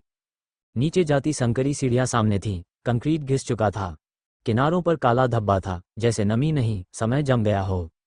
सीढ़ियों के ऊपर एक टूटा बोर्ड लटका था, उस पर आधे बुझे अक्षरों में लिखा था, नाइट रिपेयर मार्केट। रुद्र का मुस्कुराया, झूठ बोलने की भी मेहनत नहीं की। उसने नीचे देखा, अंधेरा था, पर पूरा नहीं। बहुत नीचे कहीं बैंगनी सी धुंधली रोशनी तैर रही थी और उसी क्षण उसकी रीढ़ में एक धीमी सिहरन दौड़ी। डर नहीं, शरीर की स्वाभाविक प्रतिक्रिया, जैसे शिकारी जंगल में घुसते समय महसूस करता है। उसने पहला कदम नीचे रखा, फिर दूसरा। हर कदम के साथ शहर पीछे छूटता गया और कुछ और करीब आता गया। 10 सीढ़ियां, 20, 30 और फिर वह नीचे पहुंच गया। रुद्र की आंखें कुछ सेकंड स्थिर रह गईं। सामने जो था वो बाजार था, पर वैसा नहीं जैसा दुनिया जानती है। यहाँ दुकानें थीं, लेकिन सीधी कतारों में नहीं, कुछ तिरछी, कुछ आधी अंधेरे में, कुछ ऐसे कोण पर बनी कि भीतर झांकना मुश्किल हो। ऊपर लटकते बल्ब सफ़ेद नहीं थे, बैंगनी, नीले, कहीं कहीं हल्के हरे। रोशनी स्थिर नहीं थी, धीरे धीरे धड़क रही थी, जैसे पूरा बाजार सांस ले रहा हो। और तभी रुद्र ने पहली चीज महसूस की, आंखें। लोग उसे देख रहे थे, खुले तौर पर नहीं, पर छिपकर भी नहीं, जैसे नए जानवर को जंगल में देखा जाता है। एक दुकान पर काले धागों में बंधे ताबीज लटक रहे थे। उनमें से एक अचानक हिला, जबकि हवा नहीं थी। दूसरी जगह एक पुरानी तलवार कांच के भीतर रखी थी, उसकी धार पर धुंध जमा थी, लेकिन वो धुंध बाहर नहीं, अंदर की तरफ बह रही थी। रुद्र धीरे धीरे आगे बढ़ा। उसका दिल सामान्य था, पर उसका दिमाग बेहद सतर्क। यहाँ हर चीज कहानी है, उसने सोचा, और शायद हर कहानी खून पर खत्म हुई है। अचानक एक बहुत बूढ़ी आवाज आए। पहली बार आए हो? रुद्र ने सिर घुमाया। एक दुकान, लकड़ी की, और उसके पीछे बैठा एक आदमी, इतना बूढ़ा कि उम्र पहचानना मुश्किल। आंखें धंसी हुई, लेकिन चमकदार, खतरनाक तरीके से जागृत। हाँ, रुद्र ने शांत स्वर में कहा। बूढ़ा मुस्कुराया। तुम्हारी चाल बता रही है, तुम रास्ता ढूंढने नहीं आए। उसकी नज़र नीचे गई, सीधे अंगूठी पर। मुस्कान थोड़ी गहरी हुई। रुद्र कुछ बोला नहीं, बस आगे बढ़ गया। वो यहाँ कुछ खोजने आया था। जैसे जैसे वो बाजार में भीतर जाता गया, उसे महसूस हुआ कि ऊर्जा बदल रही है। कुछ दुकानों के पास से गुजरते हुए त्वचा ठंडी पड़ जाती, कुछ के पास दिल की धड़कन हल्की तेज हो जाती। एक जगह उसने कांच के जार में बंद काले राख जैसी चीज देखी। वह राख खुद ब खुद हिल रही थी, मानो भीतर सांस हो। रुद्र रुका नहीं, क्योंकि उसी क्षण उसे कुछ महसूस हुआ। एक दिशा से बहुत सूक्ष्म खिंचाव, जैसे कोई अदृश्य धागा उसकी छाती से बंध गया हो। उसने सिर उठाया। बाजार के बाकी हिस्से धुंधले लगने लगे, और उस धुंध के पार वह था, बैंगनी, गहरा, स्थिर। एक दुकान नहीं, एक कोना, जैसे रोशनी वहां जमा होकर ठहर गई हो। अंगूठी गर्म होने लगी। धीरे धीरे पहचान। रुद्र के कदम खुद मुड़ गए। अब वो सीधे उसी ओर जा रहा था। पास पहुंचते ही हवा बदल गई। यहाँ ठंड नहीं थी, बल्कि एक अजीब स्थिरता, जैसे समय ने गति कम कर दी हो। और फिर उसने उसे देखा। पहले आभा, बैंगनी, धुएं जैसी। अंडस्को, वह आभा हवा में तैर रही थी, लेकिन ऊपर उठने की बजाय नीचे बह रही थी, मानो गुरुत्वाकर्षण ने अपना नियम बदल दिया हो। ठंडी, भारी और अस्वाभाविक। फिर वो दिखाई दी, एक आकृति, एक स्त्री, या शायद एक गुड़िया, लगभग 4 फीट ऊंची। न पूरी तरह लकड़ी, न धातु, कुछ ऐसा जो दोनों के बीच कहीं ठहरा हुआ हो, अपरिभाषित, अस्थिर।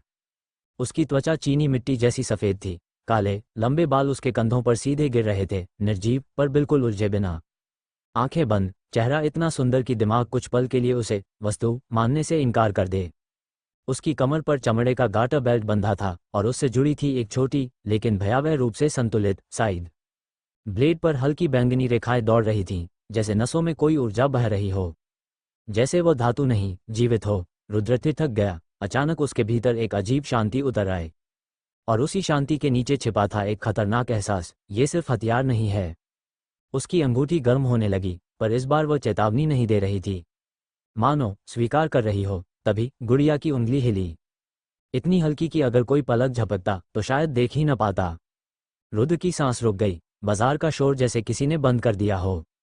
समय धीमा पड़ गया, और उसके मन में सिर्फ एक विचार उठा, मैं इसे खरीदने नहीं आया। उसकी आंखों में हल्की चमक उभरी। यह मुझे बुला रही थी। पीछे अंधेरे से एक आवाज आए, उसे हर कोई देख नहीं पाता। रुद्र मुड़ा, और पहली बार उस दुकान के मालिक पर उसकी नजर गई। अगर तुम उसे देख पा रहे हो, आवाज धीमी हुई, तो शायद उसने तुम्हें चुन लिया है।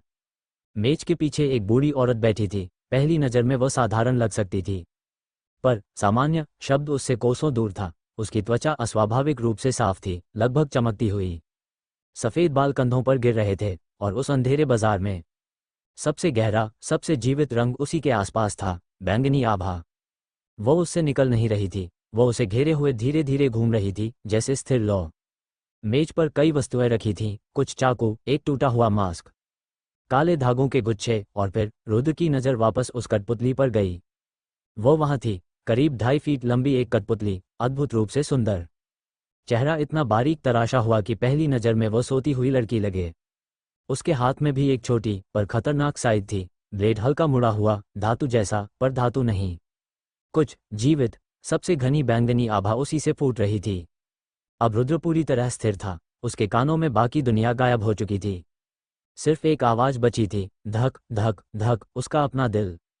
तभी कठपुतली की उंगलियां फिर हिलीं। इस बार भ्रम की कोई गुंजाइश नहीं थी, और उसी क्षण उसकी अंगूठी जल उठी, पहले से ज्यादा तीव्र, जैसे पहचान रही हो या चेतावनी दे रही हो। बूढ़ी औरत ने धीरे से सिर उठाया। उसकी आंखें असंभव रूप से गहरी थीं, जैसे उनमें झांकने पर कोई अंत न मिले। वो सीधे रुद्र को देखती रही, फिर मुस्कुराई, अच्छी पसंद है।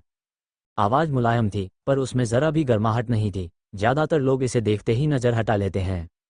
कुछ पल बाद उसने पूछा, क्या तुम भी इसे महसूस कर सकते हो? रुद्र ने जवाब नहीं दिया। उसकी नज़र अब भी कठपुतली पर जमी थी, और तभी उसके दिमाग के भीतर एक आवाज फिसली, बहुत धीमी, लगभग हवा जैसी। देर कर दी, उसकी पुतलियां सिकुड़ गईं। उसने तुरंत चारों ओर देखा, कोई नहीं बोला था। फिर आवाज दोबारा आए, इस बार थोड़ी स्पष्ट, मैं इंतजार कर रही थी। उसका दिल अब तेजी से धड़क रहा था, डर से नहीं, पहचान से। ये बुलावा नया नहीं था, ये पुराना था, बेहद पुराना, जैसे कोई उसे बहुत पहले से जानता हो। मेज के पीछे बैठी औरत आगे झुकी, उसकी मुस्कान गहरी हो गई। सावधान रहना, उसने फुसफुसाकर कहा, ये खिलौना नहीं है। उसने उंगली से कठपुतली के सिर को हल्के से छुआ, ये चुनती है। सन्नाटा और गहरा हो गया। हवा ठंडी पड़ गई। बैंगनी आभा धीमे धीमे घूमती रही। आखिरकार रुद्र ने पूछा, कीमत? औरत की आंखों में चमक आई, पर जवाब देने से पहले वह हल्का सा हंसी। तुम्हें सच में लगता है ऐसी चीजें पैसों में मिलती हैं? उसी क्षण कठपुतली का सिर 1 मिलीमीटर उसकी ओर मुड़ा, और साइड का ब्लेड बिना किसी स्पर्श के धीरे से कांप उठा। अंगूठी तपने लगी। तब रुद्र समझ गया, वो अब सिर्फ एक बाजार में खड़ा नहीं था, वो एक चयन के सामने खड़ा था। अंडस्को बैंगनी आभा अब पहले से अधिक घनी हो चुकी थी। ऐसा लग रहा था जैसे हवा में महीन कण तैर रहे हों और हर कण रुद्र की त्वचा से टकराकर कुछ फुसफुसा रहा हो। वो अब भी मेज के सामने खड़ा था, आंखें कठपुतली पर, दिल स्थिर, लेकिन भीतर कुछ जाग रहा था। मेज के पीछे बैठी लड़की ने धीरे से अपनी उंगलियां लकड़ी की सतह पर थपथपाईं। टक टक टक, ज्यादातर लोग, उसने शांत स्वर में कहा, यहां तक पहुंचते ही लौट जाते हैं। रुद्र चुप रहा। कुछ लोग कीमत सुनकर भागते हैं। वो थोड़ा और झुकी। और कुछ, उसकी मुस्कान गहरी हुई, कीमत चुकाने के बाद भी बच नहीं पाते।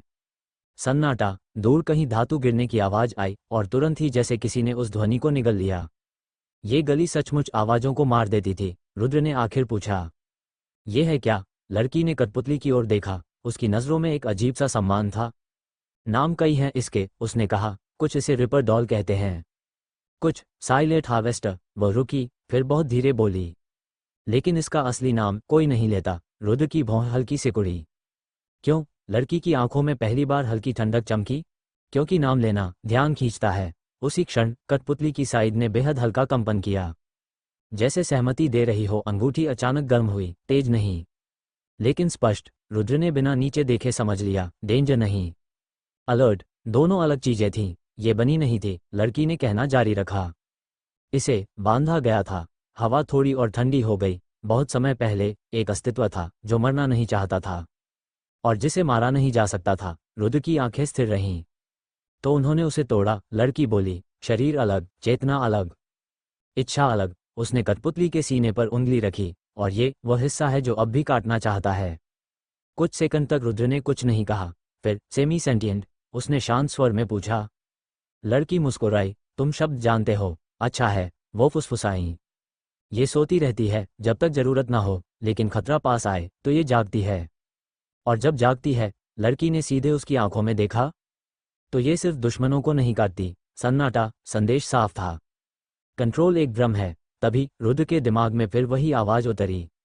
इस बार थोड़ी साफ, थोड़ी करीब, स्पर्श करो। उसकी उंगलियां अनायास हिल गईं। अंगूठी तप उठी। अब चेतावनी थी, लेकिन रुद्र पीछे नहीं हटा। छू सकता हूं? उसने पूछा। लड़की ने तुरंत जवाब नहीं दिया। वो उसे पढ़ रही थी, जैसे किसी किताब के पन्ने पलट रही हो। फिर बोली, अगर इसने तुम्हें स्वीकार नहीं किया। वह हल्का सा सिर टेढ़ा करके मुस्कुराए। तो तुम छू भी नहीं पाओगे। रुद्र ने हाथ बढ़ाया। जैसे ही उसकी उंगलियां कठपुतली के पास पहुंची, बैंगनी आभा सिमटने लगी, घूमकर उसके हाथ के आसपास जमा होने लगी। ठंडी, लेकिन जलती हुई। एक अजीब विरोधाभास। उसकी त्वचा पर महीन झंझनाहट दौड़ी। और फिर उसने कठपुतली की साइड को छू लिया। दुनिया टूट गई। आवाजें गायब, रोशनी गायब। गली, बाजार, लड़की, सब अंधेरे में डूब गया। उसने खुद को एक मैदान में खड़ा पाया। आसमान बैंगनी था, जमीन काली, हवा में राख तैर रही थी, और सामने लाशें। सैकड़ों नहीं, हजारों, कटी हुई, साफ, एक ही वार।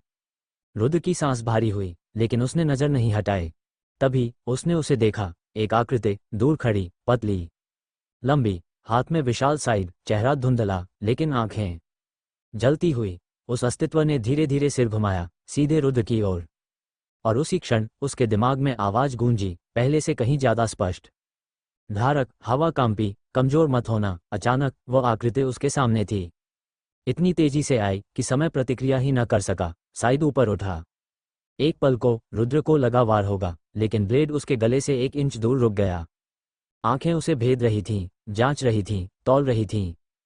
फिर एक शब्द, योग्य। दुनिया वापस जुड़ गई। रुद्र हौंकते हुए नहीं लौटा। वो उसी तरह खड़ा था, स्थिर, लेकिन उसकी पुतलियां फैल चुकी थीं। अंगूठी आग बन चुकी थी। मेज के पीछे बैठी लड़की उसे ध्यान से देख रही थी। पहली बार उसकी मुस्कान गायब थी। दिलचस्प, उसने धीरे कहा। बहुत दिलचस्प। क्या? रुद्र की आवाज सामान्य थी। बूढ़ी औरत झुकी, फुसफुसाई, पिछले 3 खरीदार छूते ही मर गए थे। सन्नाटा, लेकिन रुद्र के भीतर अजीब शांति थी, जैसे कुछ अलाइन हो गया हो। अब कीमत? बूढ़ी औरत ने कहा।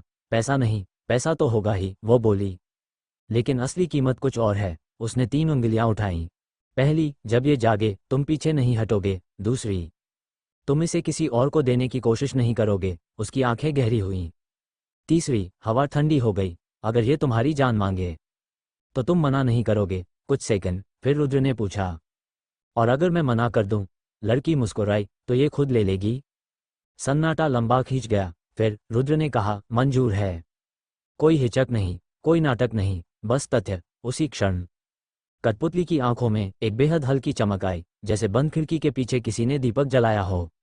बूढ़ी औरत ने धीरे से उसे उठाकर रुद्र की ओर बढ़ाया, तो फिर उसकी आवाज़ फुसफुसाहट बन गई, कॉन्ट्रैक्ट कंप्लीट। जैसे ही कठपुतली उसकी बाहों में आए, अंगूठी अचानक शांत हो गई, पूरी तरह। पहली बार वह साधारण धातु जैसी महसूस हुई, और रुद्र समझ गया, ये चेतावनी नहीं दे रही, ये स्वीकार कर रही है।